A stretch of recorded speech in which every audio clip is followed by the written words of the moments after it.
Cars are lined up on the grid. The RaceSpotTV World Championship Grand Prix Series. We are underway. They all come down into turn one for the first time.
Cars.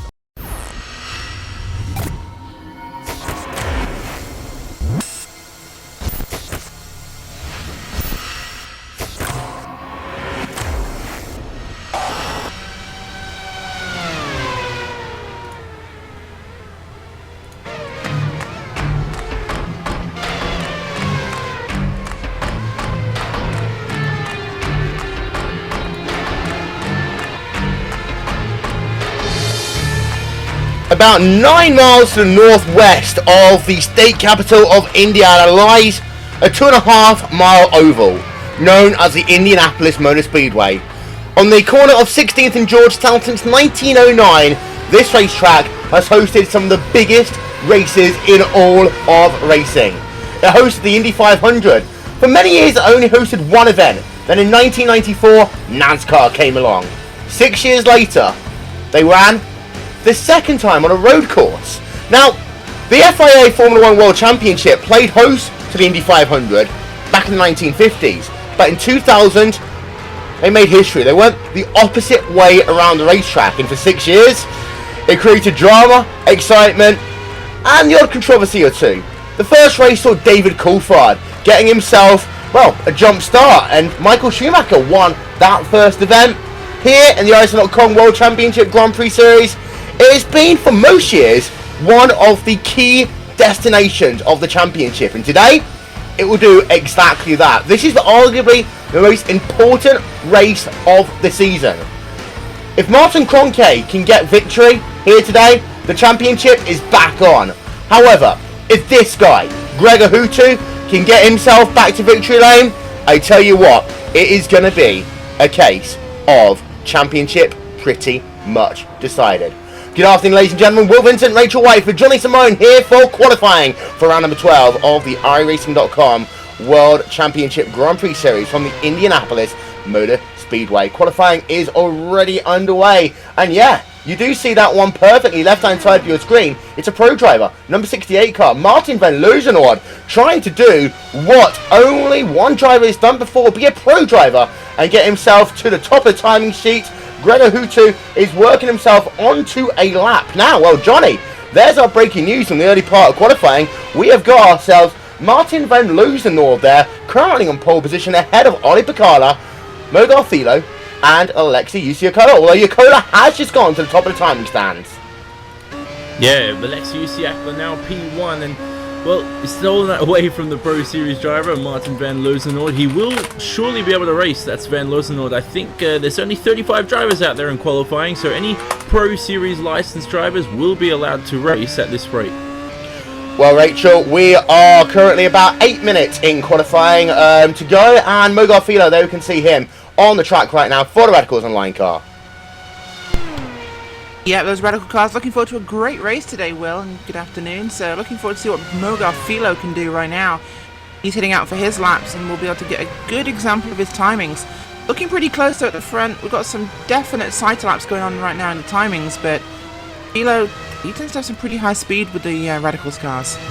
Well, Johnny, we can see we've got ourselves Martin Kroenke on the racetrack right now, heading himself down towards the start-finish line, and this is going to be to pole position for him. Oh, wonderful stuff. And you speak about drivers on pole position taking wins. Last time out, Kroenke lost that to iWCGPS, but he gained the lead on lap 1. So for Kroenke today, he can't gamble on guys in front of him qualifying faster than him to make mistakes on lap 1 again. He needs to really push it and get back on pole position. Well, here we can see Martin Kroenke currently second place in qualifying, heading himself now down the back straightaway, the Holman straightaway, Rachel, down in towards this final section of the racetrack. Kroenke down into third, Borcher now to the top of the timing stands, and another pro driver. This is D. Philo now in P number 2. Looks like the pro drivers here. Danny Philo is having himself a good run. Kroenke now needs to step up because his teammate, Borger, is ahead of it. Yeah, and that's one of the Danny Garcia Filo is one of the Iberica Racing Team guys. We've seen them in several of the series. Those guys are impressive as a team. It's themselves and Movano Thrustmaster X moving up now to the Pro Series of road racing. So looking forward to catching those guys. But Borcher, very fast lap there, a 6.644. Kroenke's in P3. This is definitely looking promising for the guys from Commander. Well, Commander Sports there, Martin Kroenke, he will be third place only. Andre Borcher, there you can see him. He is trying to go just a little bit faster. We've also got Danny Garcia Fuller working himself back out for another lap. Well, we talked about Martin Lusenord. He has fallen down just a little bit in the timing and scoring sheets, but we're going to ride ourselves on board with number 52 car. 5 minutes left in qualifying. Danny, number 52 car, will get himself another run. And this is what we love about this part of the season, Johnny, because you get yourselves the drivers who have progressed through the iRacing.com Grand Prix Series into the Pro Series of Road Racing, and then you get them occasionally making the appearance into the World Championship Grand Prix Series. We all remember last year what happened with the one and only Mitchell de Jong. He actually qualified second for a race at Watkins Glen. Danny Garcia Fuller looking potentially to do the same thing here today as Gregor Houtu goes to the top of the timing stands. Well, Gregor Houtu, and we'll go back to Danny Garcia Fuller next, as Pakula also slots himself into P3, but Gregor Houtu, 6 wins this season, 5 of them have been from pole position. The only one that wasn't from pole position, I think he only won by about less than 2 seconds. That's how important qualifying has been for Gregor to refine his championship form. And for Danny Garcia, talking about Pro Series drive, I think I've raced against him. I can't remember, but nevertheless, he is strong, he's fast, but consistency is what's important here come race time. Qualifying, in my opinion, is just showcasing his speed. If you can't finish a race, don't bother showing up. We've got more changes. Rocco Baroni's up into P number 2. Andre Borcher past the start-finish line. Cannot improve. He does himself a 106.602. Baroni up into second place. Danny Garcia Filler now down into 7th place. Mitchell de Jong up into 4th. Isaac Price up into 5th. We'll ride ourselves now along board with the number 52 car. As well, you can see now he comes down into this very difficult section of the racetrack. This is turn 8, 9, 10, 11. Slowing it all the way down. Really the slowest section we have. Now into turn number 11. Just a couple of corners left to go. He's slow here. Slow into 12. It is all over. Just like that there. Here is out for qualifying. Martin Piatella, though, we pick up with him. The number 13, Kawaii Sim Sports car, heading himself through turn 12, onto the banking, towards the start-finish line. Martin Piatella for Kawaii Sim Sports, looking to move himself a little bit further up from the grid. It's currently Houtu from Barone, from Borcher, from de Jong, and Martin Piatella will remain in 10th place. Isaac Price, Inex Racing, 3.5 minutes to go on the play clock, looking himself now to go just a little bit faster in the Inex Racing number 12 car, on board with him as he heads himself down into the infield section. Well, we have got one more chance of Philo to make himself a run. Alex Simpson looking strong at the moment also. Having a look, Hugo Louise, Rachel, down in P number 24. Wow, that's impressively down the grid for Hugo Louise, and not really able to, this is his only other chance he's got. He's done one lap, which is 7.232. If he can't improve this could be a tragically bad starting point for Hugo. The Taurus are difficult to pass at this racetrack, Will, so track positioning qualifying here means absolutely everything for these drivers, but we're being told that the wind changes that are happening right now on the track. It's very gusty at the moment. Wind's currently west, 10 to 11 miles an hour, gusting to 12, so it's really affecting the lap times by up to half a second a lap, depending on how it's gusting. In the time I've been speaking, the wind's changed about 6 miles an hour. Well, yeah, there you can see Isaac Price heading himself now through this difficult back section of the racetrack. Here's Danny Garcia-Filho looking to also do a strong lap. He is heading himself onto the Ullman straightaway right about now, and he loses it into the wall there. 52 car, that's his qualifying done. Garcia will talk about the gusting of the wind at that corner in a moment's time, because that's where you're going to get it the most. Isaac Price sideways, his qualifying is done as well. Simpson working himself towards the start-finish line. Hugo Louise will move himself up into P number 6. Alex Simpson past the start-finish line. What can he do? Well, P number 13 only, as Robin Friscott for INX Racing also trying to get himself a little bit ground here in the latter stages of qualifying. And Friscott's now heading himself onto the banking for the final time here. Currently P number 22. A little bit out of place there for INX Racing's Robin Friscott's. Past the start-finish line, he will come though, and will he improve in qualifying? The answer to that question is going to be no, he cannot. Well, Fulvio Barrazzini, your 2013 winner, Johnny, in the craziest of circumstances. That Triple M car heading himself now onto the final couple of corners, as he is all the way down in P number 28. No, and he's taking a very tight line into turn 12, and he's going... Oh, that was turn 11, excuse me. Now it's turn 12. He's going to sweep around the final corner. Let's see how much time he can gain. I think Yunus Nukarainen just went into P28 in front of him. So now Fulvio Barrazzini down to 29th as he crosses the line. And does he improve his lap time? And I don't think he does. Or is he beginning a lap? Because he won't be able to get this time in. There's only 53 seconds remaining in the rules in WCS. I'm not sure if he'll be able to get this lap in. Indeed so. So we are now just having ourselves a look at Fulvio Barrazzini. We do apologise for the audio issues at the start of our broadcast, ladies and gentlemen. We do hope it is all fixed now.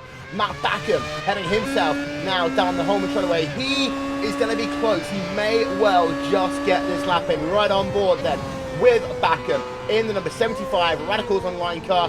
Now just a couple of corners left for him to go as he comes on towards the banking. Turn number 11, taking himself a wide line through there, gets it gathered together nicely as he now works himself towards the end of the lap. And for Matt Backham here, it will be a qualifying time. He might not make it. He won't make it. 5, 4, 3, 2, 1. Angling for the line. Does he get the lap time in? I think the answer to that one is no. Yes, he does. 18th place at the very, very end, Rachel. Yeah, that was a pretty sketchy lap there from Mac Backham, just making it in there. Well, that gets him a top 20 start, but will it be enough here at Indianapolis? We know the weather's going to be very different by the time we go up to the grid, so certainly going to make things interesting. Let's have ourselves then a look at your qualifying results for this round number 12 of the iRacing.com World Championship Grand Prix Series.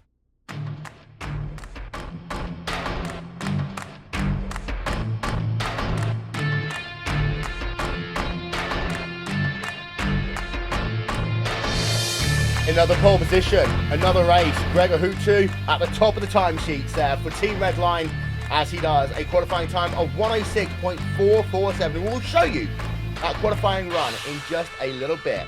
Rocco Baroni in second, Andre Borcha in third. Fourth place is Mitchell Young, with fifth place is going to go to Isaac Price. Hugo Louise in sixth, Ollie Picard in seventh, Danny Garcia-Filho in eighth, Martin Conkate in ninth, and then running out your top 10 is Patrick Holtzman. We'll head ourselves back just a little bit in the grid. Martin Piatella 11th, Alexi Usiakola 12th, Alex Simpson 13th, Martin Van Luzengård in 14th, Paul Wink, Sebastian Joe, Antoine Hegelin, Matt Backham, Ilka Hapola, and Cam Stark running out your top 20. There you can see the rest of your qualifying times up on your screen right about now. We're going to step aside for just one moment. We'll be back with the pole lap in just a couple of minutes, but before we do that, we're just going to have a look then just at well, this magnificent racetrack known as the Indianapolis Motor Speedway, and we'll talk about this a little bit more. There you can see just in the top left of your screen, that is downtown Indianapolis. It's about 9 miles southeast from this magnificent racetrack. We're actually looking quite south right now. As Johnny, there's racetracks and there's racetracks. Indianapolis is one of those that are arguably the most famous in the world. No, certainly, and not arguably. Well, actually, arguably, because there are other ones that are pretty famous as well. But Indianapolis, absolutely incredible. I love it. I love the oval. I love the road course. It is well, I like to call it at least the circus of speed, because that's just unique and what I like to call it. But you have you have a long straight. You've got plenty of medium speed corners, some of them fast sweeping, a hairpin to make things a little bit more interesting. You've got everything at Indianapolis, and you've got proud fans in the real world, in the sim world as well. What we are going to have today is an incredible race with plenty of proud viewers watching. Indeed so, ladies and gentlemen. We'll be back in just a couple of moments' time with continuing coverage of this, the iRacing.com World Championship Grand Prix Series.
Is it about speed? Do these rivals chase speed because they can? Or because they can't help it? IndyCar, the heart of racing. Go to IndyCar.com for live timing and scoring, upcoming race details, and to join the conversation.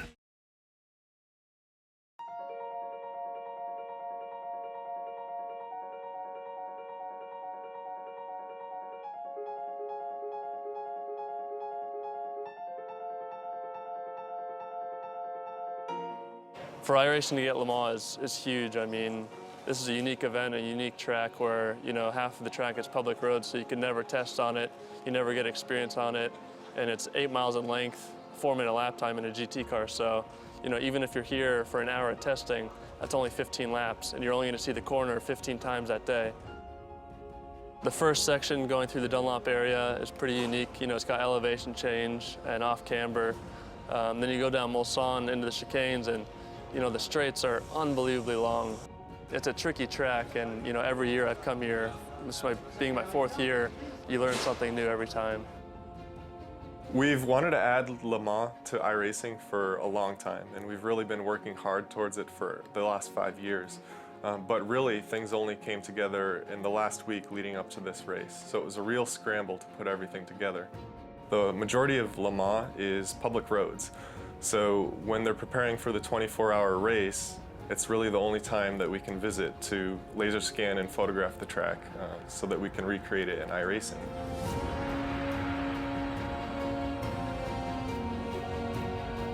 We work closely with the ACO to get essentially exclusive access to the facility and everything that we needed to get the laser scanning and photographic reference that we need to create the track. We were very fortunate to be at Le Mans at the most important time of the year and gain that experience of being there. And we're going to really do the best we can to put that into our work and making sure that the Le Mans in iRacing is the best Le Mans, the most exciting and accurate recreation of the track possible.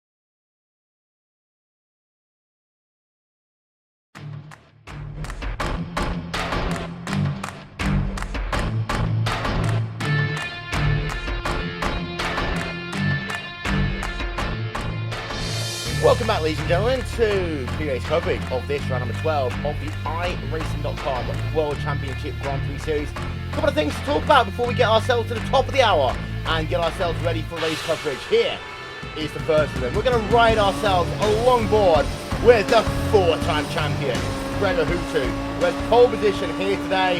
Well, we'll just have to run through this lap as simple as it is, Johnny. See, high in the banking, like a velodrome heading yourself down to turn number 1. Maximum speed he wanted down into that first corner. He certainly did, Gregor Hutu, and we spoke about him getting pole position, certainly screaming towards it, was at the track at the right time with the wind direction, but I'm sure even if the wind was static, he would have still grabbed pole. Yeah, as you say, the thing about this racetrack is, it is flat, it is wide. That means wind will hurt the drivers. This is turn 4. This is one corner where you might see drivers make unforced errors. Now 180 degree left hand. This is really difficult, this corner, before you flick it down into turn number 7. Onto the home and straightaway you come. This is a back stretch, and if you've ever been to the Indy 500, you've walked down this section of the racetrack. It connects basically the infield with the stands. Now you come down. It's the slowest corners of the racetrack. It's reprofiled. It used to be 2 hairpins, now right squeeze, right, left, right. You see a little bit of a wiggle there for Hutu into 11. He comes, then flat out, all the way through turn number 12. And from here onto the banking, you'll notice he holds a much tighter line into the final corner, turn 13 this time by. He wants the lap time, not the speed. As he comes through, that's turn number 1 of the IndyCar circuit, past the yard of bricks, and that is how you get pole position at this, the Indianapolis Motor Speedway. Now, Rachel, this track has had its fair share of controversies over the years. Anyone who's a really long-term fan of this series will know, of course, we had in 2010, back when IndyCars ran at this racetrack, we had ourselves the people taking the mickey out of track limits. And of course, 2013, we had ourselves the interesting race where a number of the top teams didn't compete, the race that Fulvio Barrazzini ran. And this track, for some reason, it just brings controversy. But the thing about this racetrack also is you never have a dull race here, because you've got long straightaways, you've got high speeds, you've got high emotions at this part of the season. Something is going to have to happen here today. Absolutely correct. And Indianapolis road course is an amazing circuit and very flat, very fast, also very twisty. So the cars have to compromise here more than anywhere else. You've got to have the downforce for the infield. You've also got to have the straight line speed, which some of the teams here have, like of course Inex, like Radicals, for the oval segment. And that's the biggest equalizer here at Indianapolis. The oval section from the final corner through turn 1 of the oval course, the start finish line turn 1, it's so fast, and you can overcome that dirty air that holds you back in the infield and make a drafting pass on the car. So we'll see a lot of passing here. Wow, probably one of the most difficult turn 1s of any racetrack on the calendar. Well, Johnny, once we have a look down to the championship standings, this is that stage of the season that you look away from just the battle for the championship, and you start looking down at the danger zone. And yes, you can get the Top Gun music out if you want to, but you've got Yunis Zakarian P number 24 right now, 88 points. You've got Yorny Tomanov, 82 points. Then you head on back. P number 26 isn't that far back. P number 26 is 81 points, Alex Simpson. Surprise there. Then Yalvaz is 77 points, Miguel Martin 72, Yuhu Abe 64. These are incredibly good drivers. You know that the likes of Ricciardo, Talo, and Matt Backham, maybe Fulvio Barrazzini might make a late season charge. This is, in my opinion, the tightest battle for the top 25 I have seen in series history. Well, there's a rich load of talent here in sim racing, and it's just going to build year after year. And you look down the order, Mac Backham is a driver who's probably going to race. He's raced 2 races this year, and he's finished in the top 10 in both. Last time out, Okayama also doing a great job to get himself inside the top 10. So I think for him, getting in the top 25 is just a matter of showing up and finishing the race. And in terms of the others, maybe a little bit. I know some drivers haven't been attending each event so far up until round 12 today, but at the same time now, we have to see who else is down the order. You know, Ryosuke Iwasaki, we haven't seen him in quite a while as well. There's a few other drivers. So many different big talent field here. Top 25, you don't make it, you have to fight your way and spend the extra time over the summer, winter, wherever you are in the world, and earn your spot back in the WCS for 2016, which can be a pain if you're not up for it. we've got 4 rounds of the championship left after this one. Bar, Duca, Danvor, and Coda. Now, Johnny, the gap is 49 points right now between Gregor Hutu and Martin Kroenke. We know that Martin Kroenke is incredible at this stage of the season, and occasionally, Hutu, this is the thing with Hutu, we've not really seen him having to fight to see the deal in many years now. He's kind of had enough of a cushion that he can start relaxing at this stage of the season. There is somewhere along the line, Hutu is going to have to make a bold statement. If he doesn't do it here today, I think that Kroenke has got a definite shot at the World Championship. If Hutu wins, then that Team Red Line driver basically is halfway there to sealing the deal. Well, last race, he did narrow the gap down to less than 50 points, so less than a race win for Kroenke. And today, Hutu, though, does have pole position. So what Hutu has done is made his job easier for himself, and we're expecting, 1 or 2 stops. So, we're not going to expect much to do with strategy. It's going to have to be on the racetrack, and Kroenke is going to have to fight his way up to P1. Now, all of Hutu's poles have been converted to wins. Can he continue that on today? For Kroenke, that's what he needs to do for the remaining 4 rounds, is to qualify highly and make his job easier. He had that buffer at Okayama, he lost that time in the final stint, but because he managed to take first place on lap 1, build that early lead, that's what's important so far, especially in this race today at Indianapolis. Rachel, one word, who's going to win today's race? Who's going to win and who needs to win is a different matter entirely. I think the guy who needs to win is going to. I think it's going to be Martin Kroenke. Johnny? Oh, it's going to be Hutu. He's on pole. He's going to win. He's got that buffer. Well, ladies and gentlemen, we are approaching the top of the hour here on RaceSpotTV. That concludes our pre-race coverage. We're going to step aside for just a couple of minutes. We'll be back for race time here for round number 12 of the iRacing.com World Championship Grand Prix Series after these messages. You're watching RaceSpot TV.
Is it about speed? Do these rivals chase speed because they can? Or because they can't help it? IndyCar. The heart of racing. Go to IndyCar.com for live timing and scoring, upcoming race details, and to join the conversation.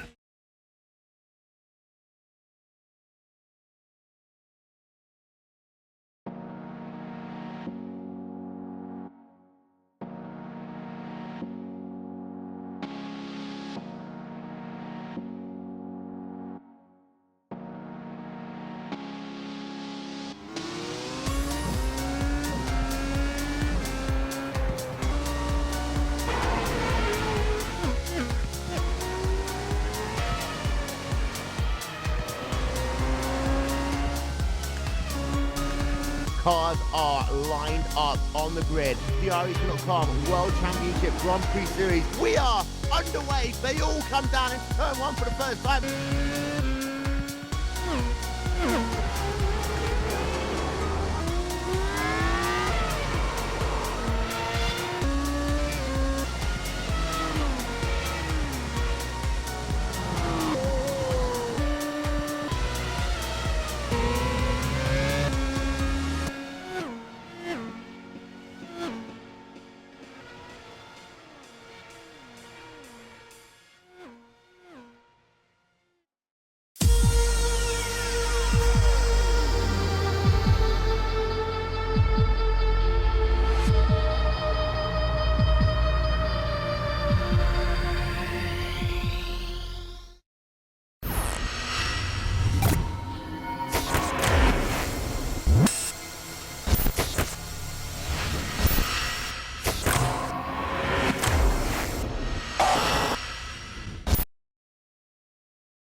Back in 1909, a driver called Ray Haroon won the first ever race held at this racetrack known as the Indianapolis 500. For a couple of years, there was tens of races happening at this illustrious 2.5 mile racetrack. At first, essentially made out of ash, then out of bricks, and finally asphalt. After the Second World War, it was taken over by the George family, the Holman George family, but then it was only one race. In 1994, they added a second. That was NASCAR, after IndyCar had become one of the biggest races North America had ever seen, the Indy 500. But then in 1998, they had an idea. Let's build a road course on the infield, and let's invite Formula One to town. Formula One had run at this racetrack as part of the World Championship from the 1950s, but no one ever ran here. It was literally European racers running the rest of the season, American racers running the Indy 500. But then in 2000, they ran the opposite direction. Michael Schumacher became the first winner of the American Grand Prix at Indianapolis Motor Speedway from there. This race has had an illustrious, up and down, controversial at times history, but it's still a great race. IndyCar started running on the road course just a couple of years ago, the Angeles Grand Prix of Indianapolis, which has become now a fixture of the Rise at IndyCar Series calendar. Good afternoon, ladies and gentlemen. Welcome to round number 12 of the iRacing.com World Championship Grand Prix Series. We are back home again in Indiana, and that means one thing. To kick our race coverage off, let's welcome in Indiana's favourite friend, the one and only, Mr. Jim Neighbours.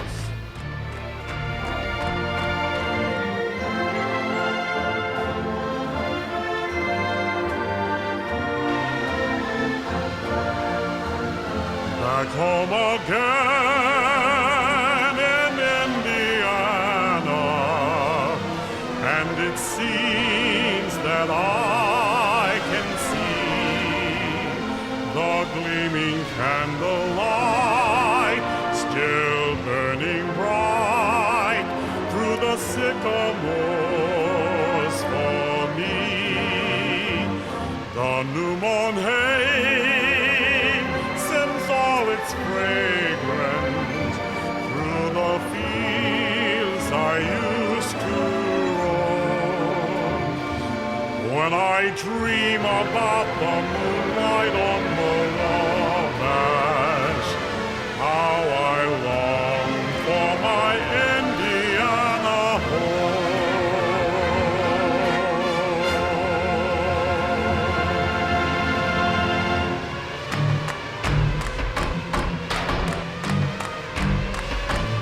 Well, Vincent, Rachel Whiteford, Johnny Simone here on RaceSpotTV as we welcome you to the 12th round of the iRacing.com World Championship Grand Prix Series. Now, the last time we were here, it was arguably the craziest race in all of series history for the World Championship. Fulvio Barrazzini won that day for the Triple M team. Just Racing, Stephen Michaels came home in second. Matthias Egger came home in third. That is the only win that Fulvio Barrazzini has had in the series to date, in what was a crazy, crazy day here, about 9 miles to the northwest of the state capital of Indiana, Indianapolis of course. As well, Johnny, we know that this racetrack always is bring up a surprise. It's done another one. Look at the weather, it's got very cloudy all of a sudden. Yeah, dynamic weather, and it's just going to make things even more interesting at Indianapolis as we approach the start of the race, maybe around 2.5 minutes till we get to the grid. And another interesting point for the race today is the long straight. We speak about cars slipstreaming on lap 1. If you don't build yourself a lead from the driver behind, or if you're stuck behind the driver in front, it's going to be chaos into turn 1. And knowing that turn 1's medium speed, you know, lots of racetracks have a very slow turn 1, a big braking zone.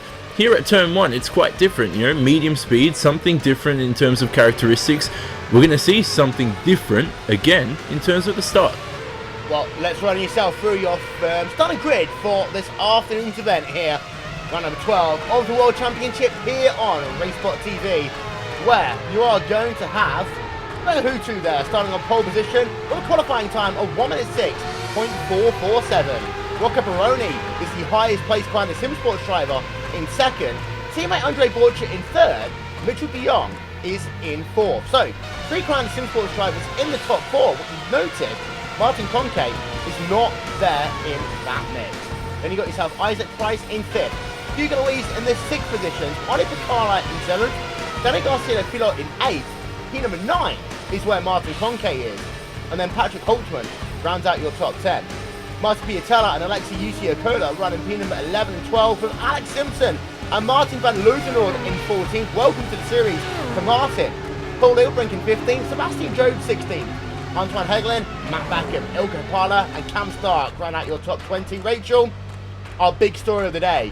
Martin Conke, just when he needed a good run in qualifying, gets a bad run. But this racetrack, you can be bold and strategy. There isn't much to choose between a 1-stopper and a 2-stopper. That means expect Conke to do something completely different to what all of his Columbus Sim Sports teammates are doing here today. He does indeed, and of course it's a very difficult place to be in there, starting P9 in that top 10 wheel, so he has to be careful at the start of this race. We saw what happened to Hutu last season when he had some bad qualifying. He started in the bottom of that top 10. It nearly cost him the championship. He has to be careful, but I think this is one of the few racetracks where being slightly out of position on the grid will not be as big a problem. You can pass at Indy. You can. Our onboard coverage here today, ladies and gentlemen, is brought to you by the iRacing Forum app for Android. Do you remember the iRacing.com service? Download it from the Google Play Store now. Experience the iRacing Forum app for Android. Our aerial coverage is brought to you by And1 Design, the official graphics partner of RaceSpotTV, as we're getting ourselves now down to the end of practice. There's the checkered flag, and that means we'll head ourselves down to the starting grid for this, the 12th round of the championship. Now, we say that every round of the World Championship is important. It is. This is one of the most important rounds to date, however. And if you go to Hutu, it's simple. Claim yourself race number 51. Win number 51.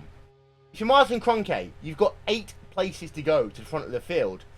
You might not necessarily win this race. What you've got to do is make sure that you don't have a poor finish. Because if you do that, the season may well be over. Yes, there's drop weeks, but this stage, with only 4 rounds of the championship to go after this one, you need to make sure that you get every single point possible. There you can see, Gregor Hutu is now in place. We're waiting for a couple of drivers, Andre Borgia, Martin Conke, Matt Backham and Dion Verges to head themselves down to the starting grid. Then we can go racing here today at the Indianapolis Motor Speedway. It is one of the fastest racetracks of the season. It's one that will have ourselves the craziest run into turn number 1 all season. Expect there to be a crash, potentially. Here are the engines revving, here we are, lights are on, and we are underway here at Indianapolis. A perfect start by Gregor Hutu, a slow start by Baroni. They are 2-3 wide already as they come down in towards the first corner, and we've got ourselves a great start by 1 or 2 drivers. There you can see, Commander, 2 of them alongside that, so Oli Picala moving himself on positions, Coates battering everywhere, but Gregor Hutu, an incredible start, off to the race lead. Mitchell de Jong up into P number 2. Rocco Baroni incident, Will. 3rd. We've got an incident at the rear of the field. Yes, Rachel. We do, of course. Turn 1 Indy claimed a few victims. They were 4 wide into that turn, and just going to try and find out on the cameras for you now exactly who this one was, but cars trying to fit into a space that was far too small for them all, and wow, got a couple of guys ended up sideways. I believe that is the car there of the number 31, I think that is, of Fulvio Barazzini. Of course, your 2013 race winner of Fulvio Barazzini. We'll get a replay of that one in a little bit. But as it stands, Gregor Hutu, at the conclusion of lap number 1, is going to have himself, get this, 1.8 second advantage over Mitchell de Jong as he heads himself past the Isle of Bricks for the first of 73 times here today. Hutu past the start finish line. Oh! Big wreck! Big wreck down on the front straightaway. A huge wreck! And that is, I believe, Rocco Baroni out of the race. I have never seen an incident that bad here on a Grand Prix Series event. Conclusion of lap number 1. Rocco Baroni out of the race, and I have no idea what just happened there. No, I think Barone was moving back on, but it was aero loose. There was no contact between the two of them. Both of them got loose, and unfortunately that had a piece to play in it. They were trying to, if anything, they were just trying to size each other up for a pass, but Pakala, after a wicked start, has completely damaged that Team Redline car, and he's falling down the order as Kroenke will also pass him now into turn 8. Well, Rocky Baroni is out. Mitchell Young is 2.6 seconds behind Gregor Hutu. Crown and Simsports have had a miserable start to this race. Andre Borcha runs in third. Hugo Luis is in fourth. We need to keep an eye out though. Another car, you can see some severe damage to the right-hand side of that race car. He is struggling as he comes down. He will likely come towards pit road this time by. Indeed, he is doing just that. So Oli Picala, after a great start to this event, is all onto pit road, and this will put him at the rear of the field. Now he can fill that car up and try and do from a two-stopper to a one-stop strategy. There's still a lot of action going on here. So having a look at Patrick Holtzman on board with him as he comes down in towards turn 1 with finally Frostmaster X-Team car picking up a cone there down in towards that first corner. But Johnny, crazy incident there between Baroni and Picala. We said anything can happen at Indy. Picala, unfortunately, his race looks though that's going to be done today. No, and yes, we'll have a look at a replay later at that, but Pakala sort of turned back onto the middle of the track, and Barone really thought that Pakala was going to the wall, but in the end, none of them really made contact with each other, so they both just got loose on the front straight. A bizarre incident, something you never really see in the World Championship Grand Prix Series, and it's taken out two incredibly strong drivers, and for the first time this season, Pakala will almost certainly not finish in the top 10.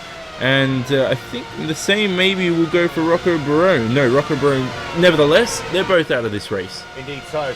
There you can see Gregor Hutu coming down in towards that first corner. I just want to show you that camera angle because that is how far it is then to Mitchell de Jong in second place. Borcha runs in third. A little bit of action going on here. Hugo Luis versus Martin Kroenke. Now, Rachel, we know that neither Coanda or Redline have team orders, but Kroenke is battling for a championship. Hugo Luis isn't at this stage. Kroenke seems to be struggling there in the dirt. Yeah, he's lost himself half a second behind Hugo Luis in this one lap alone. Do you think you might see the Brazilian just give way to allow the German driver to go past? Hang on, are you suggesting a Brazilian driver will move over for a German driver, Will? Yes. I can see it happening. Hugo Luis is trying his best to get a good result this season, of course, but I do think he will see the championships running of his teammate there, Martin Kroenke, as slightly more important than this one. Let him go and let him catch up to Hutu, but it's been a great start for him so far, of course. The incident with Picala and the other machine of Philo really benefiting them there somewhat, so he's up to P5. P4 if he gets past Luis.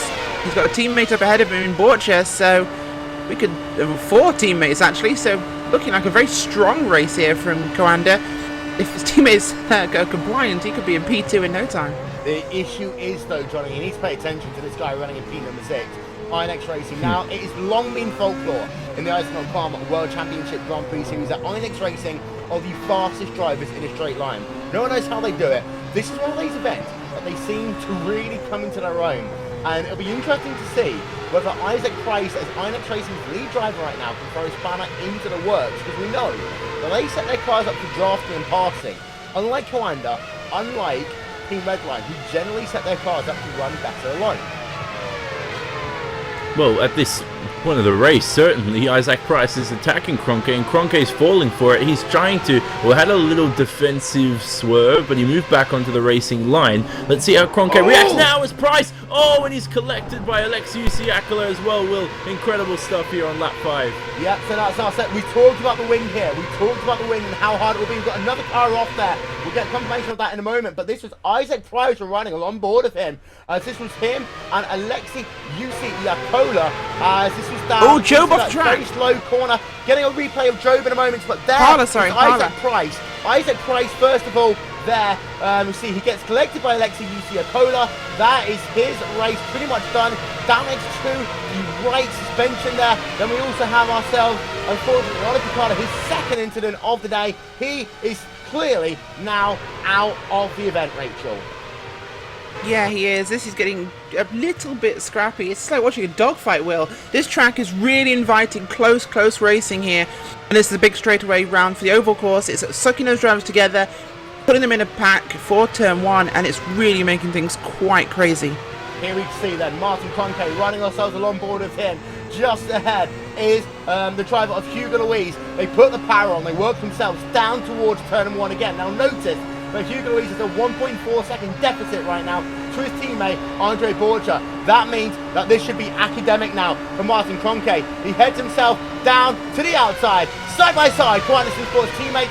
Conke ahead of Louise. Can he brake just a little bit later into that first corner? The answer is yes. Martin Conke now up into 4th place on the racetrack. Hugo Louise down into 5th. And well, Alexei Yusiakola couldn't move through, but now it's a case of can Conke catch up to Borja and Dion? Because at the time being, this is realistically where Conke will end up, unless he's on a one-stop strategy, Rachel, because Gregor Hutu is danced off into the sunset at the start of this event.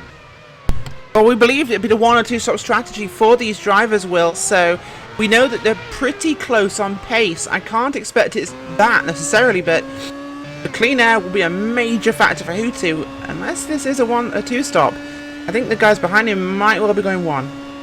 Gregor Hutu, there you can see, have a look at his speed as he works himself down past the yard of bricks, 301 kilometers an hour, up to about 304, 305, but you can see that the gusts of wind are affecting the straight line speeds, 305 kilometers an hour down in towards that first corner, as behind they can see Mitchell de Jong heading himself down in towards turn number 1 right about now as he slows that car down to about 150 kilometers an hour through the apex of that first couple of corners.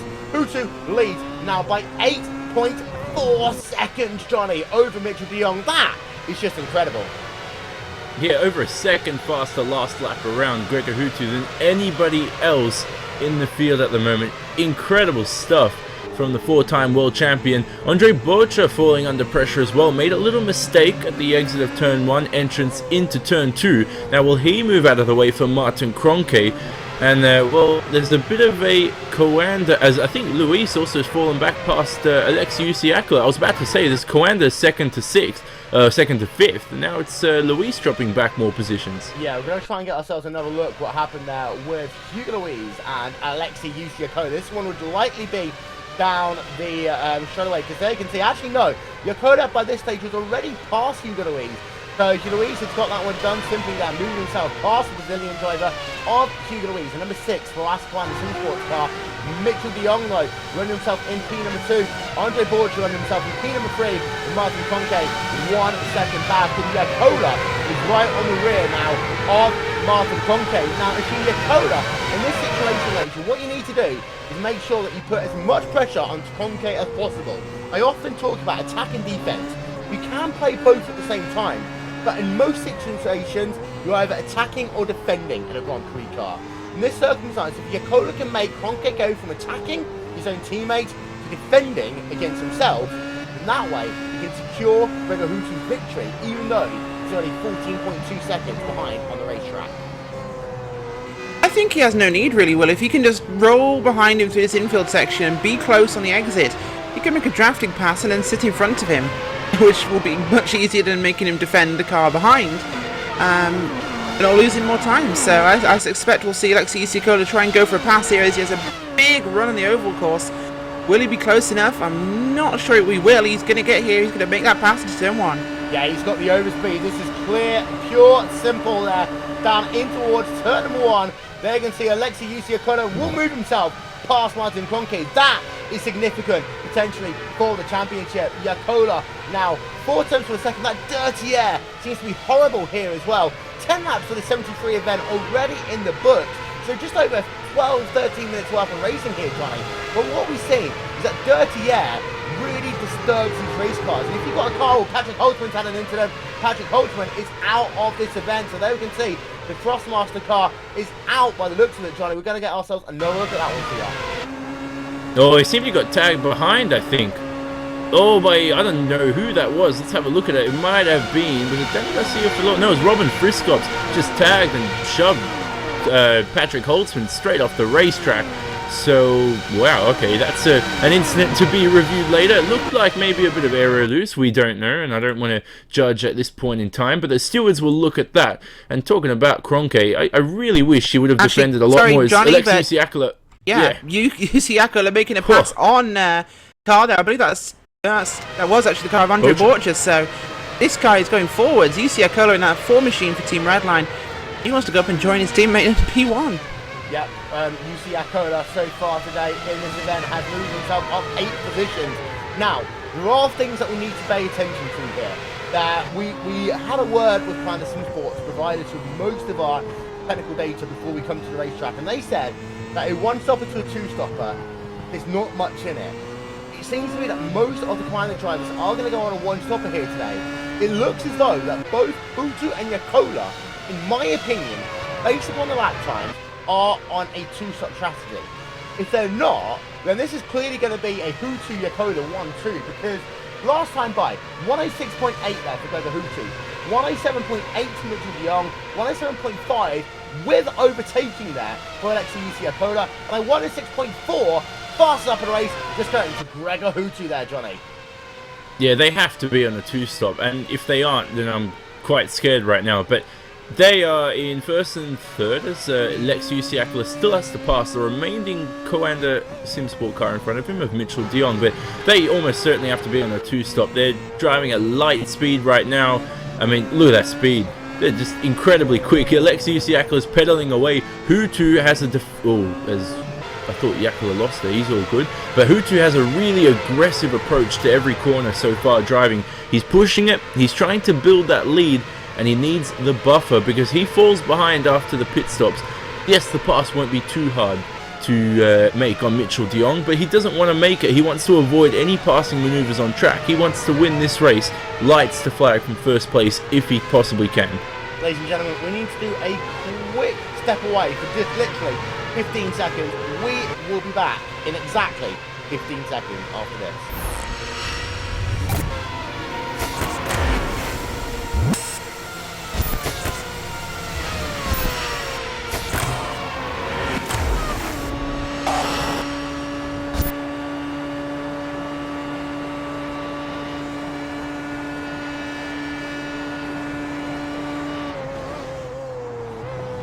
Welcome back, ladies and gentlemen. There you can see Koana SimSports on board Andre Borcher down in P number 4. Now, the wind here today, Rachel, really seems to be affecting these drivers, as Borcher lost himself a ton of time down in turn number 1, and Martin Tronke has fallen back behind him, but Tronke right on the rear of his teammate of Borcher as they head themselves down through 4 into 5, now into 6, and it seems to be that Borcher is really struggling to keep a hand on that race car. Now, number 13 and 73, only halfway through his stint if you're on a two-stopper strategy. Gives me these drivers are really struggling with these gusts of wind you were talking about in qualifying. Yeah, they are indeed, and in literally that space of that sentence, the wind went from 6 miles an hour to 13 miles an hour, so there's huge gusts of wind really affecting these cars, and it's changing how they can exit the corners, because they're coming out of these corners with a certain amount of speed expected, and unfortunately, it's really impacting them because they don't exactly know how well the car's going to grip, what the dirty air is going to be like, and it's changing lap for lap. There you can see Cronke moves himself past Andre Borcher. Nice simple pass there down in towards that first corner, so you can now move Martin Cronke up into the 4th spot on the racetrack for the time being.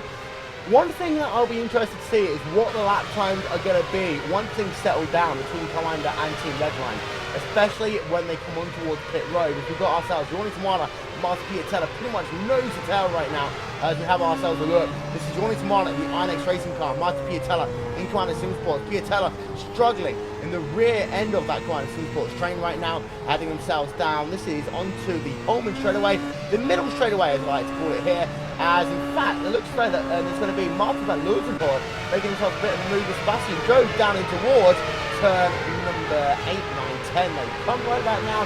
Lots of overtaking here today, John. There seems to be a lot of give and take. And look at this down in the mid-pack though. 5 drivers separated by about 2 seconds. This is more like IndyCar racing on the oval than it is on the Grand Prix course. Yeah, it is. It's good stuff. And what we missed on the viewing screen was Piatella losing a few positions. He was in the top 10 as Martin van Loosenhoort is trying to size up Sebastian Job. He just backed off. What's going on? Martin van Loosenhoort just backed off the pace. He doesn't want to set up Sebastian Job. So for Martin van Loosenhoort, he's going to stick behind for another lap. Can he nail turn 1 and 2 right? And he does. And for Borcher, going back to his mentality around turn 1 and 2, he has to approach it the same way he has in practice for every day for the last 2 weeks. You know, I've seen him about 2-3 times now being a bit hesitant, getting onto the throttle and throwing the car into turn 1. So at the moment, as we look at another battle for P20, that's Cam Stark. He's needs to get it right, and that's the key. Well, this has been super exciting here, actually, down at the bottom end of your top 20, guys. Too wide, too deep into turn 1, and we're on lap 15. These guys, it's like watching, like Will said, an IndyCar race on an oval. They're all over each other. Yeah, there you can see we've got side by side. This is Jonas the Korean TNT racing car there. Benjamin Lindsay just ahead of him as this is on to the back. Straight away they come one more time. And in fact, Korean's going to get himself a slow run out of that one. I think part of it is these gusty winds that we talked about so heavily. Of course, you see now the Korean's going to lose himself in position to Dion Burgess in the Orion Racing car. No, not yet. But give it a moment. That might well happen. Got ourselves along board then. The Radicals online car of Miguel Martin. They're potentially going to go 3 wide once again. You can see down they come in towards turn 1. Miguel Martin, that's an Apex Racing UK car on his outside. Martin moving himself now into the top 20. Cam Stark down into the 21st position. Emil Henriksen down into P number 22 as it stands. You're going to have to take a breath, you see, because the battle out front is so interesting. Gregor Houghton, 17.8 seconds already over your nearest competitor. That is a Mitchell de Jong. But then, de Jong's been caught by Alexei Uciacola.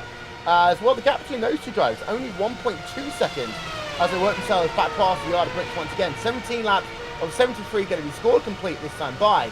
And well, Johnny, this is one that I'm not quite sure how it's going to go, because Yacola, we think it's on a slightly different strategy to de Jong and the rest of the Quinder boys, but Quinder's going to have to go very long to make up this time.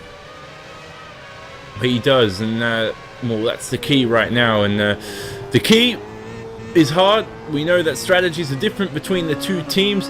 Alexei Uciacola is really not nailing it right in the dirty air so far. It's been a couple of laps. Oh, guys, before... super slow car on the inside on the start-finish straight. It's one of the cars is off the pace. It's one of the Apex cars, yeah, it's the 15 car.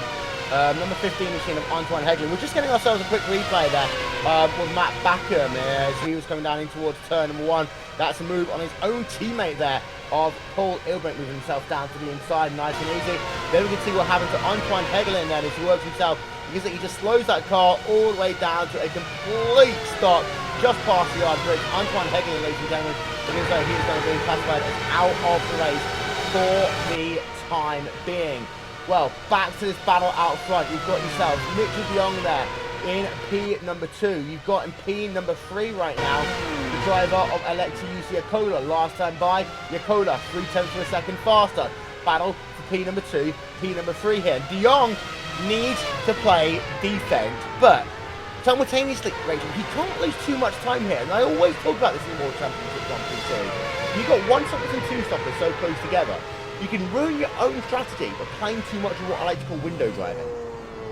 You can indeed, and just watching this battle back at the bottom of the top 20, well, it's incredible. But yeah, Yacola and de Jong. De Jong's going to have to be very careful. I think they are definitely a different strategy at this point.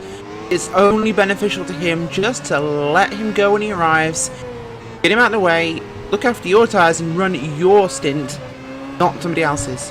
Having a look here on board with Cam Stark and number 74 Apex Racing UK car, Emil Henriksen, just ahead of him on the racetrack. They're heading themselves now down onto the back straightaway once again. There you can see with Miguel Martin, his last driver placed inside the top 20. Sebastian Joe joins Martin Martin on the leaderboard, still having himself stuck away. Alexei Uciacola is right now onto the rear of Mitchell de Jong down towards turn 1. There you can see the gap, just 0.2 of a second. We know that Dracula will take any slip up by any one of his competitors. The Finnish racing machine known as Alexei Uciacola, of course, the 2013 Pro Series champion, half a second now behind you 2014 Pro Series champion here, Johnny. This is really two of the best of their game going toe to toe. And of course, Young isn't running a full-time schedule, Yacola is, but Yacola and Young are just as hungry as each other.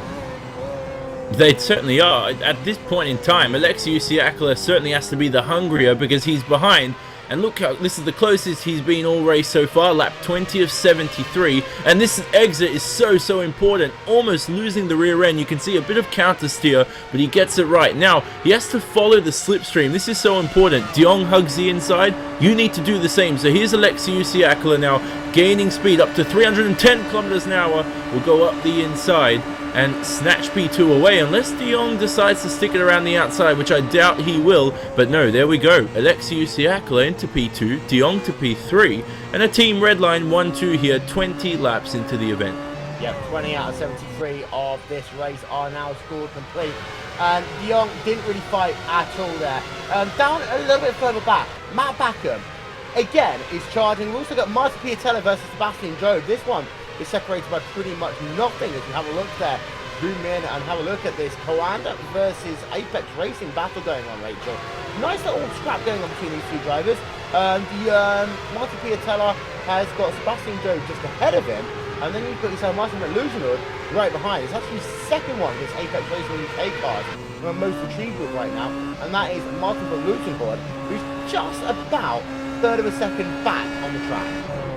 Yeah, Van Loosenhoord is one of the Apex Pro drivers running in this race, of course, because it wasn't filled with GWC drivers, so good race experience for him. Fighting there with Jeremy Bootloop, who has actually lost that position to him. Now we've got Pablo Lopez and Alex Simpson as well, so keeping up a good fight here in the top 15. Yep, having a look there. On board now with Robin Friscops in the Apex Racing UK car. Back down in towards turn number 1. He comes. As you can see, he's got himself a nice view of the gearbox of Paul Ilbrink, who actually just has himself a little bit of a half spin there down in towards turn 1, losing himself just a little bit of time. But they all carry on. As if everything is okay for the time being. Behind, Martin Piatella, Martin Van Loosenhoord, Jeremy Bootloop, Pablo Lopez, P15 through 17, separates when nothing, down to the inside, goes Loosenhoord, and he will be side by side there with Piatella, and he makes the move work on the outside. Bootloop trying to follow through as well. What a good pass it'll be for Bootloop. Will he do it? Oh yes, he will, but they'll be side by side now. Piatella will have the inside line into the next corner, on board with Bootloop down into the corner. Will Bootloop be the later breaker? What a pass there by Jeremy Bootloop in the Radicals Online car. Incredible stuff, incredible spatial awareness from Marty Piatella. He's being passed left, right and center by everybody this race, and he keeps his good awareness together. Pablo Lopez behind, though, a guy I've had some nice battles with, is trying to, really fight through the field. He was going to make it 3 wide, and luckily he didn't. Backed off, very smart by him. Problem is, he backed off a little bit too much now. He's lost the advantage. That was important, is what Pablo Lopez needed to do, was to back off only a touch. Now he's lost that advantage he had to make a pass on Piatella, and now he's going to have to gain as much time as he can through turn 1 and 2. And talking about that, he does that indeed. Only 0.1 of a second behind Piatella. Of course, we're already on board now with Pablo Lopez. The last time we saw Lopez as he gets very loose there through turn number 3. Last time we saw Lopez here in a World Championship event was when he was a member of the Radicals Online organisation. Not anymore, he's part of the Empirica Racing Team organisation now. Pablo Lopez heading himself down the home stretch. Welcome back to Dyson.com World Championship Grand Prix Series out front, Rachel. 22.6 seconds right now is the gap between Gregor Hutu and Alexei Usiakala. Getting ourselves pretty much at 1/3 distance. That means for a 2-stopper, 2 to 3 laps we expect to see Hutu potentially on pit road. Yeah, we do, Will. I think it's quite likely that Gregor Hutu will be running a 2-stop race today. We've seen him do it before when other teams have gone to the 1-stop, so we know he's got that pace for the in-lap and the out-lap and the actual time in pit road. He can really optimise that time, so expect to see him doing that. The gap here realistically suggests this is a 2-stop. Perhaps not the rest of the red line drivers, but Hutu trying something different. He's got himself track position. He can use this clean air to run those laps, and I think this could well be what we're seeing. Yeah, here we can see, Friscops has had himself a spin. So Robin Friscops has had himself a spin. He's fallen well down the field now. Johnny, any update on that one? It looks as if, I think Paul Ilbrink's maybe misjudged his braking zone. It's confusing, actually, because Friscops looked to lose control, but at the same time, Ilbrink might have collected Friscops in front. But nevertheless, what the outcome was Friscops went off into the gravel, and he's lost an incredible, hefty amount of positions, and not good, as Paul Ilbrink would head into the pit lane, so certainly damage for his car as well on the front end.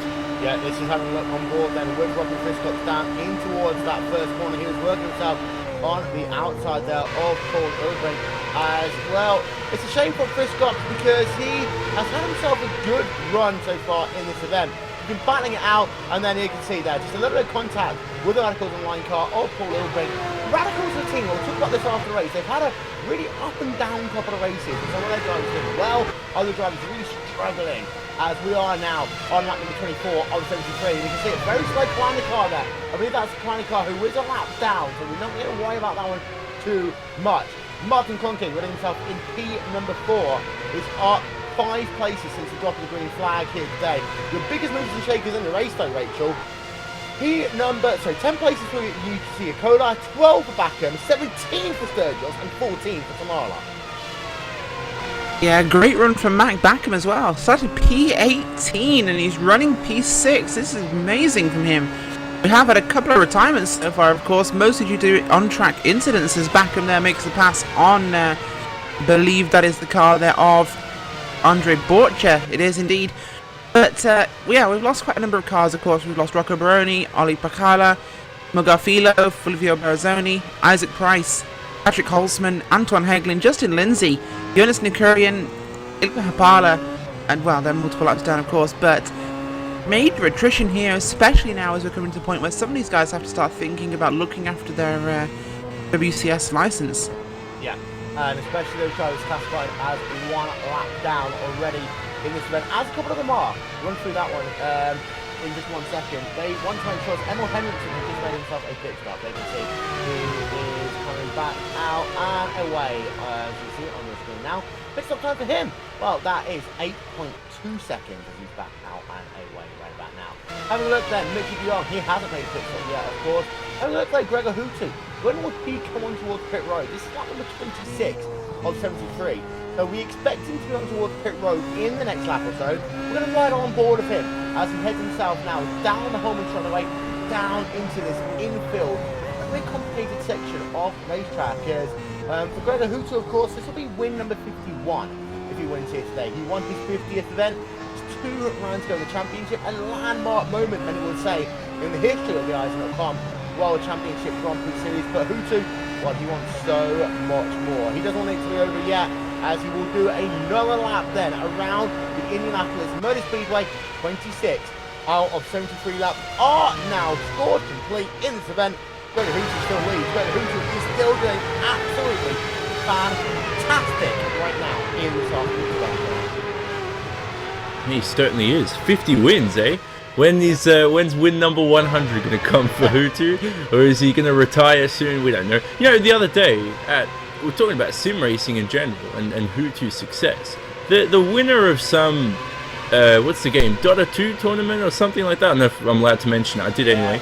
Is won $6.6 million for winning a tournament. $6.6 million. Do you know?